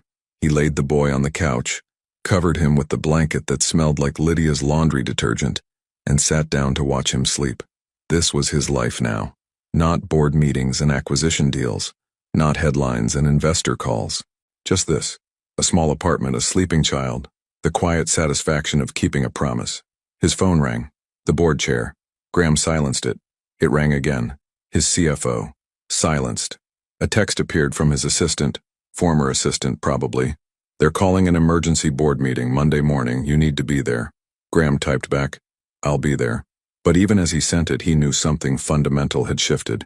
The company that had once been everything now felt like something that existed in parallel to his real life. Important, maybe. Worth fighting for, possibly. But not worth sacrificing the sleeping toddler on his couch. Not worth missing the moment when Oliver woke up, disoriented and cranky, and reached for Graham with absolute trust that Daddy would be there. Not worth trading away the chance to build something that actually mattered. Not an empire, but a family. Oliver stirred, his eyes fluttering open. He looked around, momentarily confused, then spotted Graham and smiled, that sleepy, unguarded smile that children give when they feel completely safe. "Daddy stayed," Oliver said, as if he'd needed to confirm it. "Daddy stayed," Graham agreed, his throat suddenly tight. "More park?" Graham checked his watch. 2 hours until dinner prep. Multiple emails and texts still unread. A company potentially in crisis. A career possibly ending. "Yeah, buddy," Graham said, standing and lifting Oliver into his arms. More park. Because that's what fathers did. They showed up. They pushed swings. They prioritized dinosaur bowls and afternoon naps over acquisition deals and investor confidence. They stayed. As they walked back toward the park, Oliver's hand trustingly in his, Graham's phone continued buzzing in his pocket. The sound of his old life trying to pull him back. He left it buzzing. Some calls could wait. Some deals could fall through. Some careers could end. But this moment, this walk, this hand, this chance to be present, this couldn't be reclaimed if he missed it. Graham had learned that lesson once already, and it had cost him everything that mattered. He wouldn't learn it twice. The board meeting on Monday lasted 47 minutes. It took them 30 of those minutes to strip Graham of his CEO position, 12 minutes to outline the transition plan, and 5 minutes to offer him a consultant role with no real authority. They dressed it up in corporate language. Strategic restructuring, shifting priorities, mutual agreement. But the message was clear. Graham Holloway had been replaced by his own company. He should have fought. Should have reminded them he'd built this from nothing. That his vision had made them all wealthy. That 1/4 of missed meetings didn't erase years of success. But sitting in that boardroom, listening to men in suits discuss his inadequacy, Graham found he couldn't summon the outrage. "Do you have anything you'd like to say?" the board chair asked, probably expecting protest or negotiation. Graham thought about Oliver's dinosaur bowl, about the specific way he needed his blanket folded, about how he'd started reaching for Graham first when he fell down instead of immediately crying for Mama. "No," Graham said simply. "I understand. I'll have my office cleared by Friday." The chair blinked, clearly thrown by the lack of resistance. "We want to be clear, this isn't personal. It's fine." And the strangest part was, Graham meant it. "You need leadership that's present. I'm not that anymore. It's the right call." He left the building that had been his second home for 3 years, and felt nothing except relief that he'd be home in time for Oliver's lunch. The apartment was quiet when Graham arrived. Lydia was at her Tuesday morning shift, and Oliver was at the small in-home daycare 3 blocks away that Lydia used twice a week. Graham had 2 hours before pickup time. He sat on Lydia's worn couch, and let the reality settle over him. No job, no title, no purpose beyond what he chose to create. The company would pay him out, millions probably, but the identity he'd built his entire adult life around was gone. Graham waited for the panic. It didn't come. His phone buzzed. Evan. Heard about the board meeting, Evan said without preamble. You okay? Yeah. Actually, I think I am. Graham looked around the small apartment, taking in the details he'd learned over the past few weeks. The coffee stain on the carpet that Lydia scrubbed every week but never quite disappeared. The crack in the window that let in a draft she covered with plastic and tape. The refrigerator that hummed too loud because the motor was going bad. Is that weird? Not for you. You've never been good at doing what you're supposed to feel. A pause. What now? I pick up Oliver at 12:30. We'll probably go to the park if the weather holds. Lydia gets off at 3, so I'll make sure Oliver's fed and napped before then. I meant long-term, genius. Graham considered. I don't know.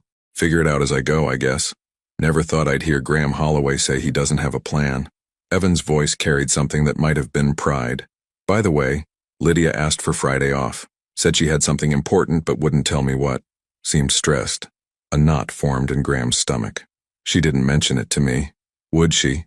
You two still barely talk about anything that isn't Oliver-related. That was true. In 3 weeks of daily interaction, Graham and Lydia had maintained careful emotional distance. They discussed schedules and meals, and Oliver's development milestones. They didn't discuss them, didn't acknowledge the history stretched between them like broken glass, sharp and impossible to walk across without bleeding. Thanks for the heads up, Graham said. After hanging up, Graham sat with his growing unease. Lydia asking for time off meant something was wrong. Money problems, probably. The eviction had been handled. Graham had paid it directly to the landlord despite Lydia's protests. But there were always other crises when you lived paycheck to paycheck. Graham picked up Oliver at 12:30, helping him into the car seat Graham had installed in the Tesla.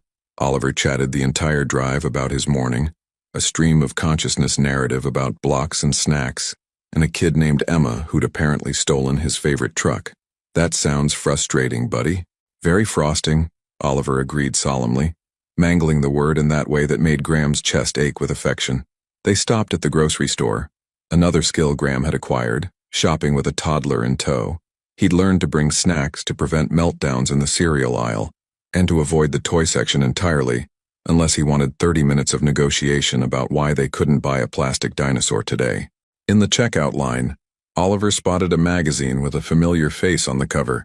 Daddy! Daddy on TV paper. Graham looked. Sure enough, there he was. An old photo from a tech conference beneath a headline that read, Fallen Founder, Graham Holloway, ousted from his own company. The cashier glanced from the magazine to Graham, recognition dawning. Oh, that's you. Was me, Graham corrected, swiping his card. Now I'm just a guy buying groceries. Back at the apartment, Graham made lunch while Oliver helped by arranging his plastic dinosaurs in elaborate formations across the kitchen floor. The domestic routine felt natural now, cutting sandwiches into triangles because Oliver refused squares, pouring milk into the cup with the blue lid because the red lid was for juice only. They were finishing lunch when Lydia came home, 2 hours early. Her eyes were red, her mascara smudged, and she was trembling. Graham stood immediately, alarm flooding his system. What happened? Lydia looked at Oliver, then at Graham, and something in her face cracked. I need to talk to you. Alone. Just for a minute. Graham's mind raced through catastrophes. Her father, a lawsuit, immigration issues, medical problems. He settled Oliver in front of his favorite show, a concession Lydia only allowed in emergencies, and followed her into the tiny bedroom. Lydia sat on the edge of her bed, hands clasped so tightly her knuckles were white. Graham remained standing, giving her space, waiting. I lost my job, she said finally. Both jobs. Evan had to let me go. Graham's confusion must have shown because Lydia continued, her voice hollow. Someone called him, told him I was an unfit mother, that I was under investigation for neglect, that employing me put his restaurant at risk of liability issues. She laughed, but it came out broken. It was all lies. Complete fabrication. But Evan has investors, insurance policies, a reputation to protect. He didn't want to let me go, but your father. Graham didn't need to make it a question. He called last night, said I had 1 week to reconsider his custody offer. That if I refused, he'd make sure I couldn't provide for Oliver at all. I thought he was bluffing. Tears spilled over, tracking through what remained of her makeup. I can't fight him, Graham. I can't afford lawyers. I can't afford anything. The rent is due in 2 weeks and I have $43 in my account. She was spiraling, the words coming faster, her breathing shallow and panicked. My car needs registration, but I can't pay it, so I can't legally drive it. But I need it to get to job interviews, but I can't get job interviews because he's poisoned my reputation, and the daycare needs payment, and Oliver needs new shoes, and I can't. Breathe, Graham said, sitting beside her but not touching. Lydia, breathe. Don't tell me to breathe. Her voice cracked. Don't tell me it'll be okay or that we'll figure it out or any of those meaningless platitudes. I'm drowning, Graham. I'm actually drowning, and my father is holding my head underwater until I agree to give him my son. Then we fight him. With what? Your good intentions? He has unlimited resources, and I have $43. You have me. Graham finally reached for her hand. Lydia, you have me, and I have had $30 million in company equity. Even after the divorce, even after taxes, that's enough to fight him. Enough to bury him in legal fees until he gets tired of playing games. Lydia pulled her hand away. I don't want your money. I'm not offering you money. I'm offering to protect Oliver. That's different. Is it? Lydia's eyes flashed. Or is this just another way for you to swoop in and fix things? To be the hero? You lost your company today, Graham. I saw the article. Don't think I don't know what you're doing. Replacing one identity with another. CEO to savior. The accusation stung because it held a grain of truth, but only a grain. You're right, Graham said quietly. I lost the company. Got voted out this morning. And you want to know how I felt? Lydia waited, her jaw tight. Relieved. Because it meant I could pick up Oliver on time. Could be here when you needed me. Could stop pretending that board meetings mattered more than breakfast. Graham kept his voice steady. I'm not trying to be your hero. I'm trying to be Oliver's father. And fathers protect their children from predators, even when those predators are grandparents in expensive suits. I can't let you. Let me? Graham felt his own frustration rising. This isn't about permission, Lydia. Your father threatened our son. Threatened to systematically destroy your ability to provide for him, so you'd have no choice but to surrender custody. That's not a situation where pride gets a vote. So what? I just let you pay for everything? Let you fix all my problems while I stand here helpless? No, you let us be partners. Graham ran his hand through his hair. You spent 5 years carrying everything alone, because I was too selfish to help. You spent 16 months raising Oliver alone because I didn't know he existed. You've been alone long enough, let me help. Not because you need saving, but because we're supposed to be in this together. Lydia was crying openly now, her walls crumbling in a way Graham had never seen. Not even at the end of their marriage had she let him see her this broken. I'm so tired, she whispered. I'm so tired of fighting alone. Then don't. Graham risked moving closer. Fight with me. Let me stand beside you instead of watching from the outside. For a long moment, Lydia just cried. Graham sat with her, not trying to fix or solve, just present. In the living room, Oliver's show played on. Cheerful music in stark contrast to the heavy silence in the bedroom. Finally, Lydia spoke, her voice raw. I'm scared. Of your father? Of trusting you. She looked at him then, and Graham saw all the history in her eyes, the disappointment, the abandonment, the years of being let down. I'm scared you'll prove I was right to leave. That 3 weeks of playing daddy doesn't erase 5 years of choosing your dreams over your family. That the second things get hard or inconvenient, you'll remember why you left me drowning in the first place. Graham wanted to argue, wanted to list all the ways he'd changed, all the evidence he'd accumulated. But he understood now that words meant nothing. Only time did. Only consistency. I can't make you trust me, he said instead. But I can keep showing up, every day, even when it's hard. Especially when it's hard. And maybe eventually the showing up will be louder than the leaving. Lydia wiped her eyes, smearing mascara further. He'll destroy me if I fight him. He has the resources, the connections, the ruthlessness. I know how he operates. So do I. Graham's voice hardened. And I'm very good at ruthless when I need to be. Your father made a mistake. He threatened Oliver. And whatever else I am or am not, I will burn down anyone who threatens my son. Something shifted in Lydia's expression. Not trust exactly, but maybe the beginning of belief. Evan's willing to testify, she said quietly. About the phone call, about the lies, he's furious. Good. We'll need that. Graham pulled out his phone. I know lawyers. Real lawyers, not the corporate types. People who specialize in fighting exactly this kind of manipulation. Let me make some calls. Graham, let me do this, Lydia. Please. Not because you're weak or incapable, but because you don't have to fight alone anymore. You have me. For better or worse, for whatever it's worth, you have me. Lydia studied him for a long moment. Then, almost imperceptibly, she nodded. It wasn't forgiveness, it wasn't reconciliation, but it was partnership, tentative and fragile, but real. From the living room, Oliver called out, Mama, Daddy, where you go? They stood together and Graham followed Lydia back to the living room where their son sat surrounded by plastic dinosaurs, his world still small and safe because he didn't yet understand that adults fought wars to keep it that way. We're right here, baby, Lydia said, scooping Oliver into her arms. Oliver reached for Graham too, wanting both parents. They stood like that, the three of them tangled together on the worn carpet of a too-small apartment, and Graham understood something fundamental. This was what winning actually looked like. Not profit margins or headlines or power. This. Just this. A family figuring out how to exist together. Broken pieces trying to fit. Not perfect, not easy, but real, and worth fighting for.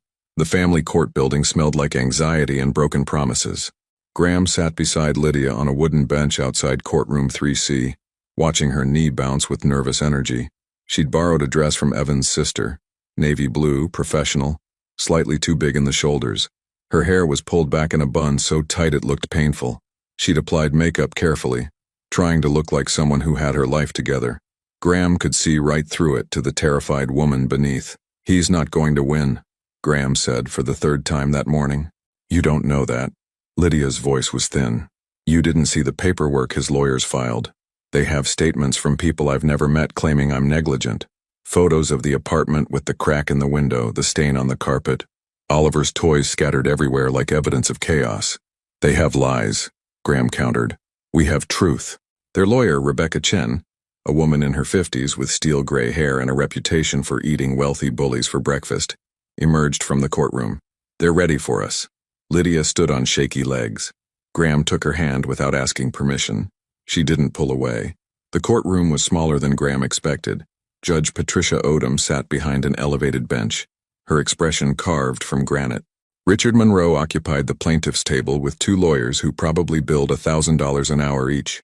He looked composed, confident, like a man who'd never lost anything he wanted to take. When his eyes met Graham's, Richard's mouth curved into something that wasn't quite a smile. All rise, the bailiff announced. Judge Odom reviewed the case file with the slow precision of someone who'd seen every manipulation tactic in existence. Finally, she looked up. Mr. Monroe, your petition claims that your daughter is an unfit guardian, and that your grandson would be better served in your custody. That's a serious allegation. Let's hear your evidence. Richard's lead attorney, a man named Stanford, who moved like a shark in a suit, stood. Your Honor, we'll demonstrate through multiple witnesses that Ms. Monroe lacks the financial stability, emotional capacity, and support system necessary to adequately care for a young child. For the next hour, Graham watched them build their case like architects of destruction. A former neighbor testified about hearing Oliver cry late at night. A daycare worker mentioned that Lydia had been late picking him up twice last month. A financial expert outlined Lydia's debt, her eviction notice, her inability to maintain steady employment. They made poverty look like abuse, made exhaustion look like neglect, made a single mother's struggle look like evidence of incompetence. Lydia's hand grew colder in Graham's grip with each testimony. Then Stanford called his final witness, Richard Monroe himself. Richard took the stand with the gravitas of someone testifying before Congress. His voice was measured, concerned, the perfect imitation of a worried grandfather. I love my daughter, Richard said, and it almost sounded true. But love doesn't change facts. Lydia is 33 years old with no college education and no career prospects. She's been evicted once already, only avoiding homelessness because her ex-husband intervened with money. She works service jobs with no benefits, no security, no path forward. Is that the life my grandson deserves? And you believe you could provide better? Stanford prompted. I know I can. Private schools, healthcare, stability. A home where he doesn't have to hear his mother crying at night because she can't pay the electric bill. A life where poverty doesn't limit his potential. It was a masterful performance. reasonable, concerned, cloaked in the language of Oliver's best interests while really being about control. Rebecca stood for cross-examination, and Graham saw why she commanded such steep fees. "Mr. Monroe, when did you last see your daughter before the hospital on Christmas Eve?" Richard hesitated just for a second. It had been some years. How many years? 7. 7 years. "And in those 7 years, did you ever call her? Write to her? Send birthday cards? Attempt contact in any way?"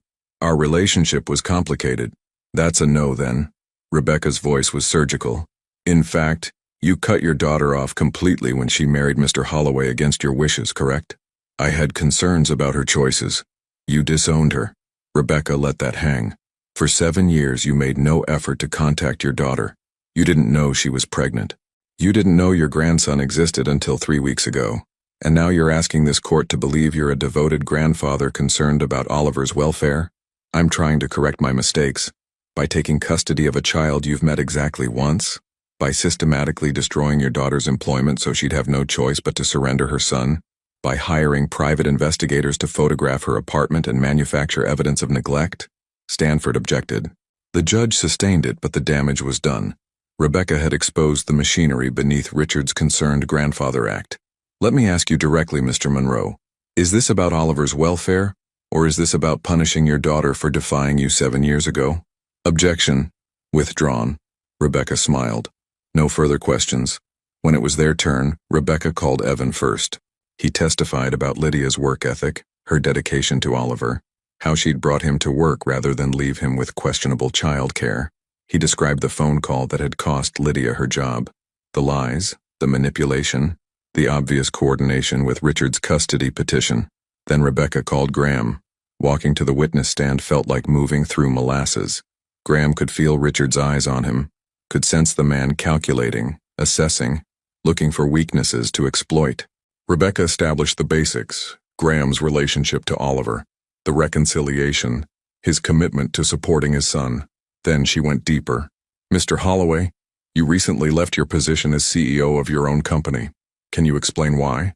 Graham glanced at Lydia, then at the judge. "I was spending too much time at work and not enough time with my son.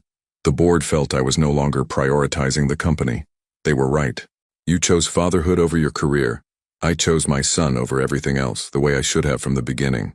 "Your Honor," Stanford interjected, "Mr. Holloway's recent involvement with Oliver is admirable but doesn't change the fundamental facts. He abandoned his family for 5 years. He didn't know his son existed for 16 months. This sudden dedication feels more like guilt than genuine commitment." Rebecca didn't miss a beat. "Mr. Holloway, do you agree with opposing counsel's characterization?" Graham thought about the dinosaur bowl, about pushing swings while his company collapsed, about learning which stuffed animal was for napping versus sleeping, about 3 weeks of showing up every single day, even when it was hard. "I was a terrible husband," Graham said clearly. "I prioritized my ambitions over my wife's well-being. I made her carry burdens that should have been shared. Those are facts I can't change and won't defend. But being a terrible husband doesn't make me a terrible father. And every day for the past 3 weeks I've shown up for my son. I've learned what he needs, what he fears, what makes him feel safe. I've missed business meetings to push him on swings. I've lost my company because I wouldn't miss his nap time. That's not guilt. That's love. And it's permanent." The courtroom was silent. Graham looked at Lydia and saw tears streaming down her face. Finally, Rebecca called Lydia herself. Lydia walked to the stand like someone approaching their own execution. Her voice shook as she was sworn in, and Graham wanted to run to her, to stand between her and the judgment he could see coming. Rebecca was gentle. "Ms. Monroe, tell the court about your life with Oliver." And Lydia did. She described the pregnancy, facing it alone. The birth, no one in the delivery room but a nurse who held her hand. The first night home, terrified that she'd break this tiny, perfect human. The exhaustion, yes. The struggle, absolutely. The times she cried in the bathroom so Oliver wouldn't hear. The meals she skipped so he could eat.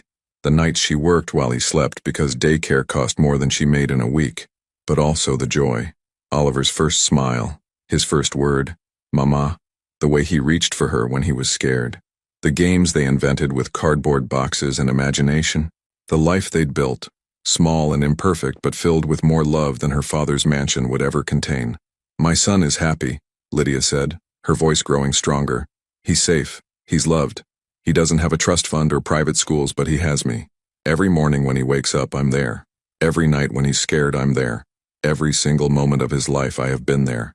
And I'm asking this court, begging this court, don't punish my son for my poverty. Don't take him from the only parent he's ever known because I can't afford the life my father thinks he deserves. Stanford stood for cross-examination, and Graham's stomach clenched. Ms. Monroe, isn't it true that you were served an eviction notice in December? Yes, and that you currently have no employment? I was fired because, just yes or no, please. You have no current employment? No. And your bank account contains less than $50? Lydia's face flushed. Yes. How do you intend to pay rent next month? Buy food? Provide for your son's basic needs? I'm looking for work, but you have no job offers currently. No prospects. No plan beyond hope and determination. Stanford's voice was sharp. Ms. Monroe, isn't the truth that you're one crisis away from homelessness? That you're drowning financially and emotionally? That the only reason you're not on the street right now is because your ex-husband intervened with money? Graham helps because he wants to support Oliver, so you are dependent on his charity. A man you divorced because he was unreliable. A man who didn't know his son existed for over a year. That's your support system? Rebecca objected, but the damage was spreading. Graham watched Lydia shrink in the witness chair, watched her father's lawyers systematically dismantle her dignity. Your Honor, Stanford concluded, the facts are clear. Ms. Monroe is well-intentioned but incapable of providing adequate care. My client offers Oliver opportunities his mother simply cannot match. This isn't about punishment. It's about what's best for the child. Judge Odom reviewed her notes, her expression unreadable. Graham felt time slow down, felt the weight of the moment pressing down on all of them.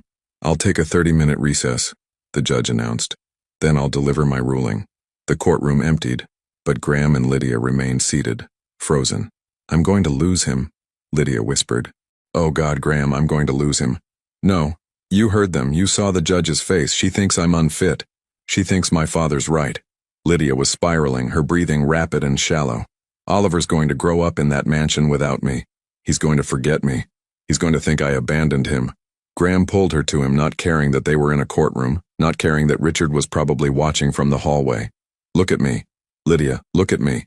She did, her eyes wild with panic. You are not going to lose him, do you hear me? You're not going to lose him because I won't let it happen. You can't promise that. Watch me. Graham's voice was fierce. If that judge rules against you, we appeal. We fight. We take this all the way to the Supreme Court if we have to. Your father has money, but I have money too.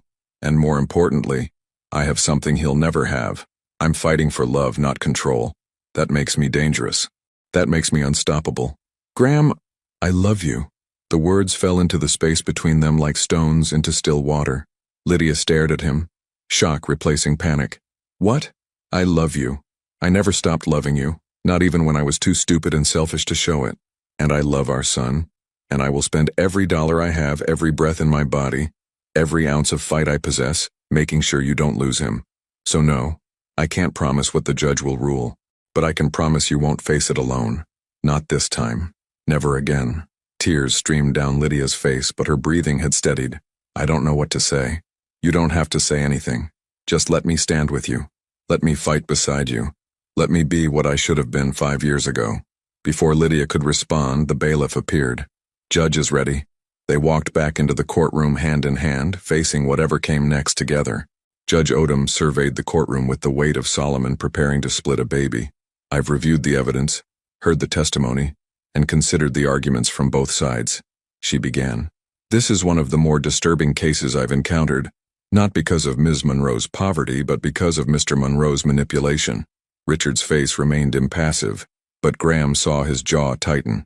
Mr. Monroe, you didn't seek custody because you believed your grandson was in danger. You sought custody because your daughter defied you, and you're punishing her for it. You systematically destroyed her employment, manufactured evidence of neglect, and attempted to use the legal system as a weapon.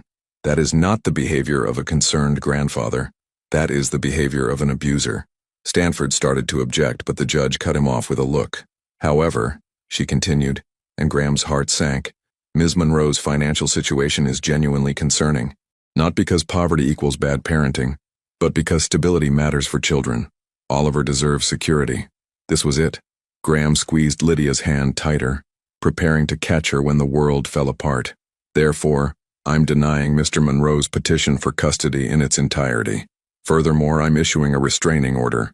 Mr. Monroe is to have no contact with Oliver or Ms. Monroe except through legal channels, and any violation will result in criminal charges.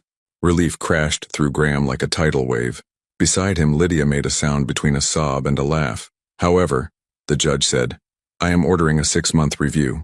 Ms. Monroe, you need to demonstrate financial stability and secure employment. Mr. Holloway, as Oliver's father, you have both the right and responsibility to support your son. I expect to see evidence of consistent involvement and financial contribution. This court will reconvene in 6 months to ensure Oliver's circumstances have improved. It wasn't perfect. It was probationary, but it was victory. Court adjourned.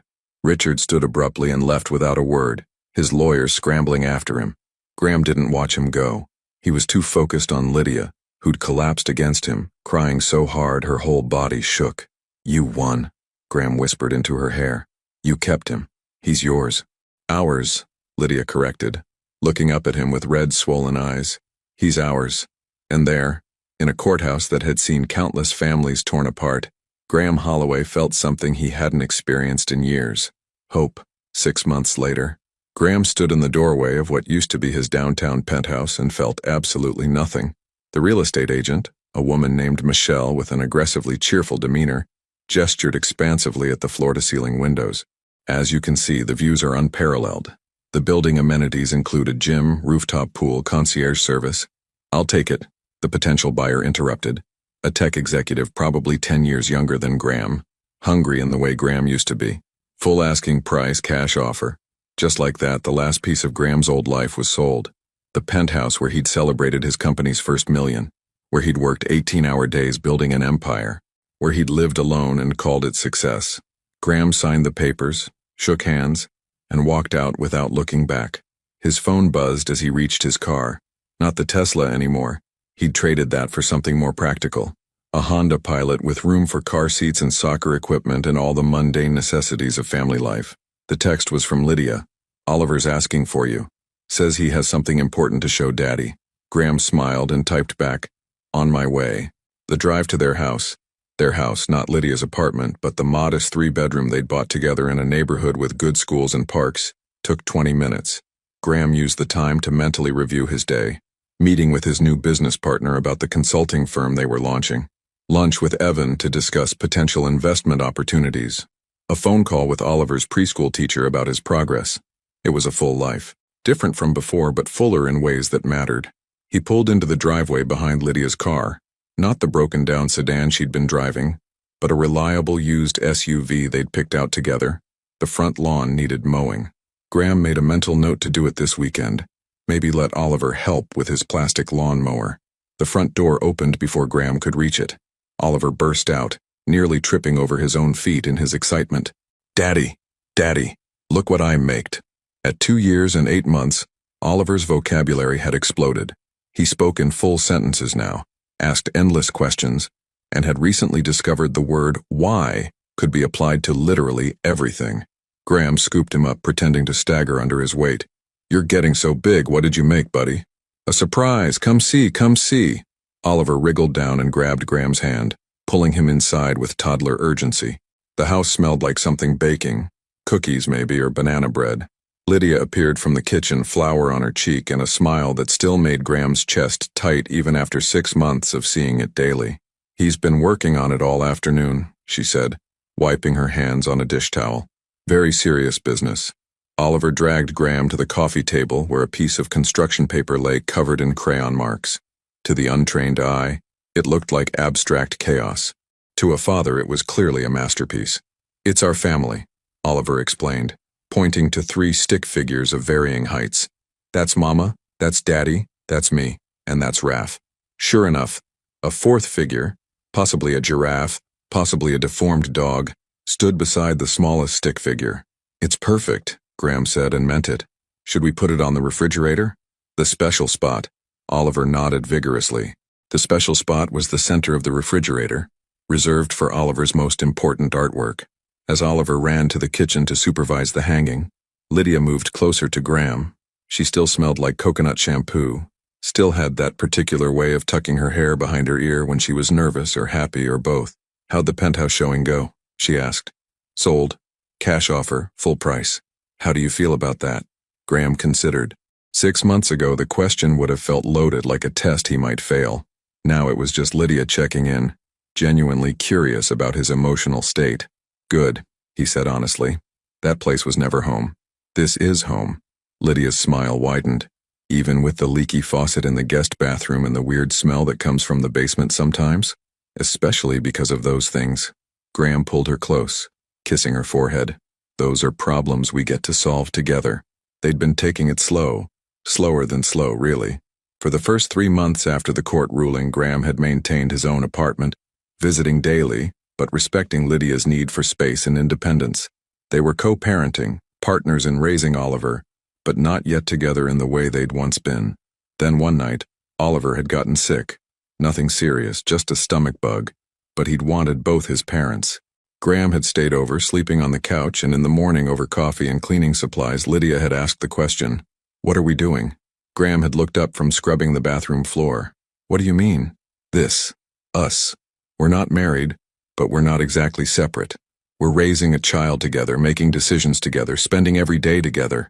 What are we?" Graham had set down the scrub brush. "What do you want us to be?" And Lydia, with the kind of courage that Graham had learned to recognize as her defining characteristic, had said, "I want us to try. Really try. Not for Oliver, not because it's practical, but because I think maybe we could get it right this time." So they'd tried. Carefully, honestly, learning each other all over again. Graham had learned that Lydia needed words of affirmation, specific acknowledgement of her contributions. Lydia had learned that Graham needed physical touch, reassurance that he wasn't being pushed away. They'd both learned that communication was hard and necessary and worth the discomfort. 3 months of therapy, both individual and couples. 3 months of honest conversations about their fears and failures. 3 months of rebuilding trust brick by brick. And then, last month, Lydia had asked if Graham wanted to look at houses together. Not his house that she moved into. Not her apartment that he joined. A house they chose together, that belonged to both of them equally. "Mama, Daddy, come see," Oliver's voice carried from the kitchen. "It's perfect." They found him standing on a chair, admiring his artwork now magnetically attached to the refrigerator's center spot. His face glowed with pride. "It's beautiful, baby," Lydia said, steadying the chair. "We're all together," Oliver observed, pointing at the stick figures. "Like a real family." Graham and Lydia exchanged a look over their son's head. Like a real family. Because to Oliver, this was normal. This was how things had always been. 2 parents who showed up, who loved him, who worked together. He didn't remember the apartment where he and his mother had lived alone. Didn't understand that families could be broken before they were healed. The oven timer beeped. "Cookies!" Oliver scrambled down from the chair and ran to watch Lydia pull a tray from the oven. "Can I have one now? Please, please, please." "They're too hot," Lydia explained. "But if you wait 5 minutes, you can have 2. 5 minutes is forever." Oliver groaned with the melodrama of a toddler, for whom 5 minutes was indeed an eternity. "Tell you what," Graham said. "Why don't we read a book while we wait? You pick." Oliver's face brightened. He ran to his room and returned with The Very Hungry Caterpillar, a book they'd read approximately 8,000 times. They settled on the couch, Graham on one end, Oliver in the middle, Lydia on the other end with her feet tucked under her. This was their evening routine now. Reading, cookies, bath time, bed, the mundane rhythm of family life.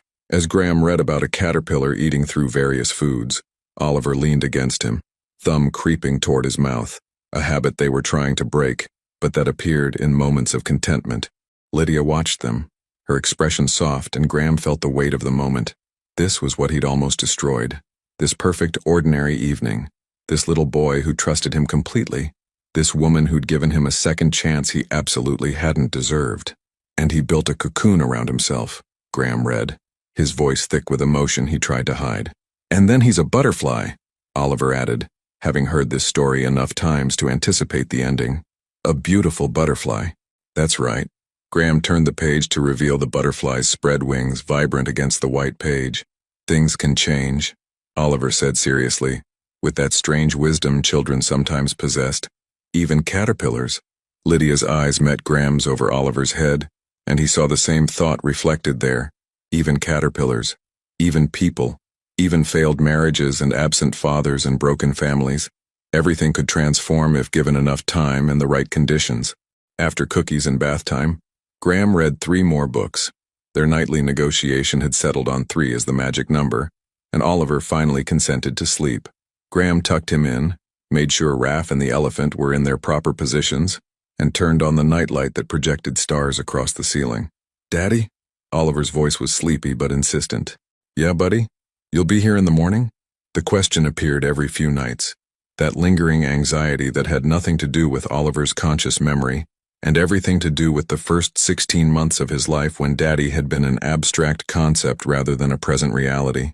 "I'll be here in the morning," Graham promised, as he did every time. "I'll be here every morning. That's what daddies do." "Okay." Oliver's eyes drifted closed. "Love you. Love you too." Graham found Lydia in the kitchen cleaning up from dinner. He grabbed a dish towel and started drying without asking. Another routine they'd fallen into. Comfortable silence stretched between them. Not the tense, avoiding silence of their failing marriage, but the peaceful silence of 2 people who didn't need to fill every moment with words. "The 6-month review is next week," Lydia said finally, placing a clean plate in the cabinet. "I know." Graham dried a glass carefully. "Are you nervous?" "A little. What if—" She stopped, reconsidered. "What if they think we're moving too fast? Living together, buying a house. What if the judge thinks we're not stable?" Graham set down the glass and turned to face her. "We have joint bank accounts. Both our names on the mortgage. I have a stable consulting business. You're enrolled in online college courses and working part-time at Evans on your own terms, not out of desperation. Oliver is thriving in preschool. We've been in couples therapy for 6 months. We have documentation of every single thing the judge asked us to establish. But what if it's not enough? Then we'll deal with it. Together." Graham pulled her close. "But Lydia, I think it will be enough, because we're not faking stability. We actually have it. We built it. Together." Lydia relaxed against him. "When did you become the optimistic one?" "When I had something worth being optimistic about." He kissed the top of her head. "You know what I realized today?" "What?" "When I sold the penthouse, when I signed those papers, I didn't feel loss. I felt relief, because that place represented everything I thought I wanted. Success, wealth, status. And it was empty. Literally and figuratively empty." Graham pulled back to look at her. "This house, with its leaky faucet and weird basement smell, with its crayon masterpieces and dinosaur bowls, this is full. This is what success actually looks like." Tears welled in Lydia's eyes. "Graham, I need to say something. Something I should have said 6 months ago, but I wasn't sure you were ready to hear." He took her hands. "I love you.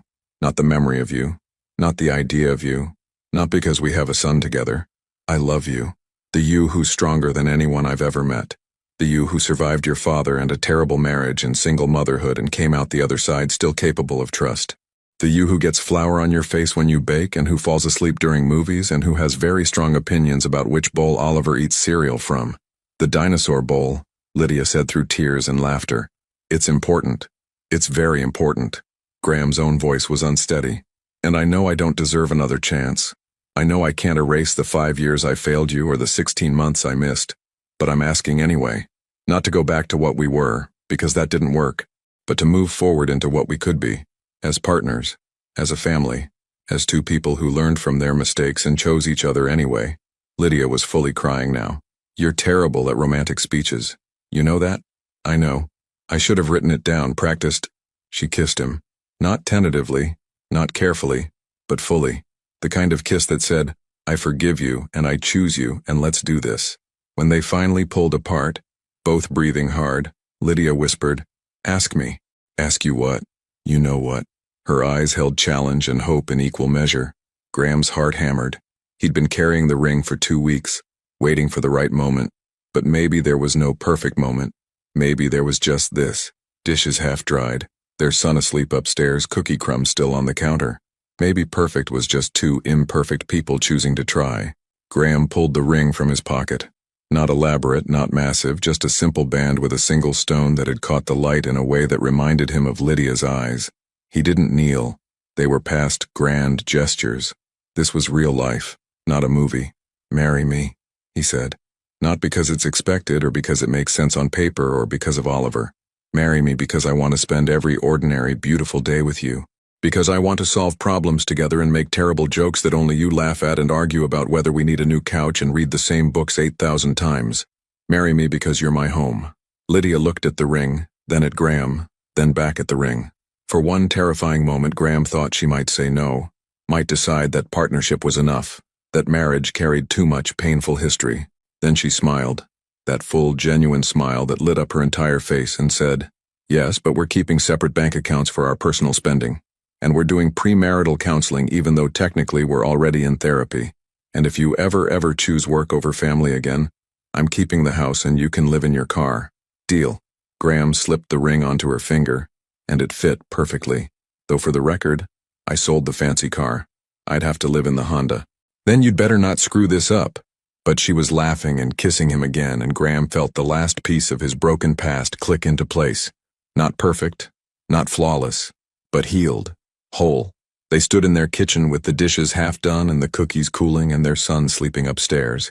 And Graham understood something he'd been too young and stupid to understand the first time. Love wasn't about grand gestures or passionate declarations. It was about showing up, every single day, even when it was hard, especially when it was hard. It was about choosing each other in 1,000 tiny ways, loading the dishwasher, folding laundry, making banana pancakes, sitting through another reading of The Very Hungry Caterpillar. It was about transformation. Not sudden dramatic change, but the slow metamorphosis of two broken people learning to be whole together. From upstairs, Oliver's voice called out, "Daddy, Mama, need water." Lydia laughed. "That's the third time tonight. He doesn't need water. He just wants to make sure we're still here." "I'll go," Graham said. "We'll both go." Lydia took his hand. "That's how this works now, remember? Together. Together." Graham liked the sound of that. They climbed the stairs side by side, toward their son who was learning that parents didn't disappear when you closed your eyes, toward a future they would build one ordinary day at a time, toward the kind of success that didn't make headlines but filled hearts. And somewhere in a mansion across town, Richard Monroe sat alone in a house full of expensive emptiness, having learned too late that you can't buy what matters most. But Graham and Lydia didn't think about him. They were too busy tucking in a toddler, refilling a water cup that would go untouched, checking that stuffed animals were properly positioned. They were too busy being a family, and that was everything. 2 years later, the backyard wasn't large, but it was theirs. Graham stood at the grill, spatula in hand, watching smoke rise into the late August sky. The scent of burgers and hot dogs mixed with the chlorine smell drifting from Oliver's inflatable pool. From where he stood, he could see everything that mattered. Oliver, now 4.5, was showing his baby sister how to properly stomp in a puddle. Clara, 18 months old with her mother's dark hair and her father's stubborn chin, squealed with delight as water splashed her legs. She wore a pink swimsuit with ruffles and had absolutely no fear of anything, a trait that both thrilled and terrified her parents in equal measure. "Gently, Oliver," Lydia called from her spot on the patio, one hand resting on her visibly pregnant belly. "She's little." "I am being gentle," Oliver protested, then demonstrated by creating a splash that drenched both him and his sister. Clara's response was to laugh and demand, "More, more." Evan emerged from the house carrying a tray of drinks.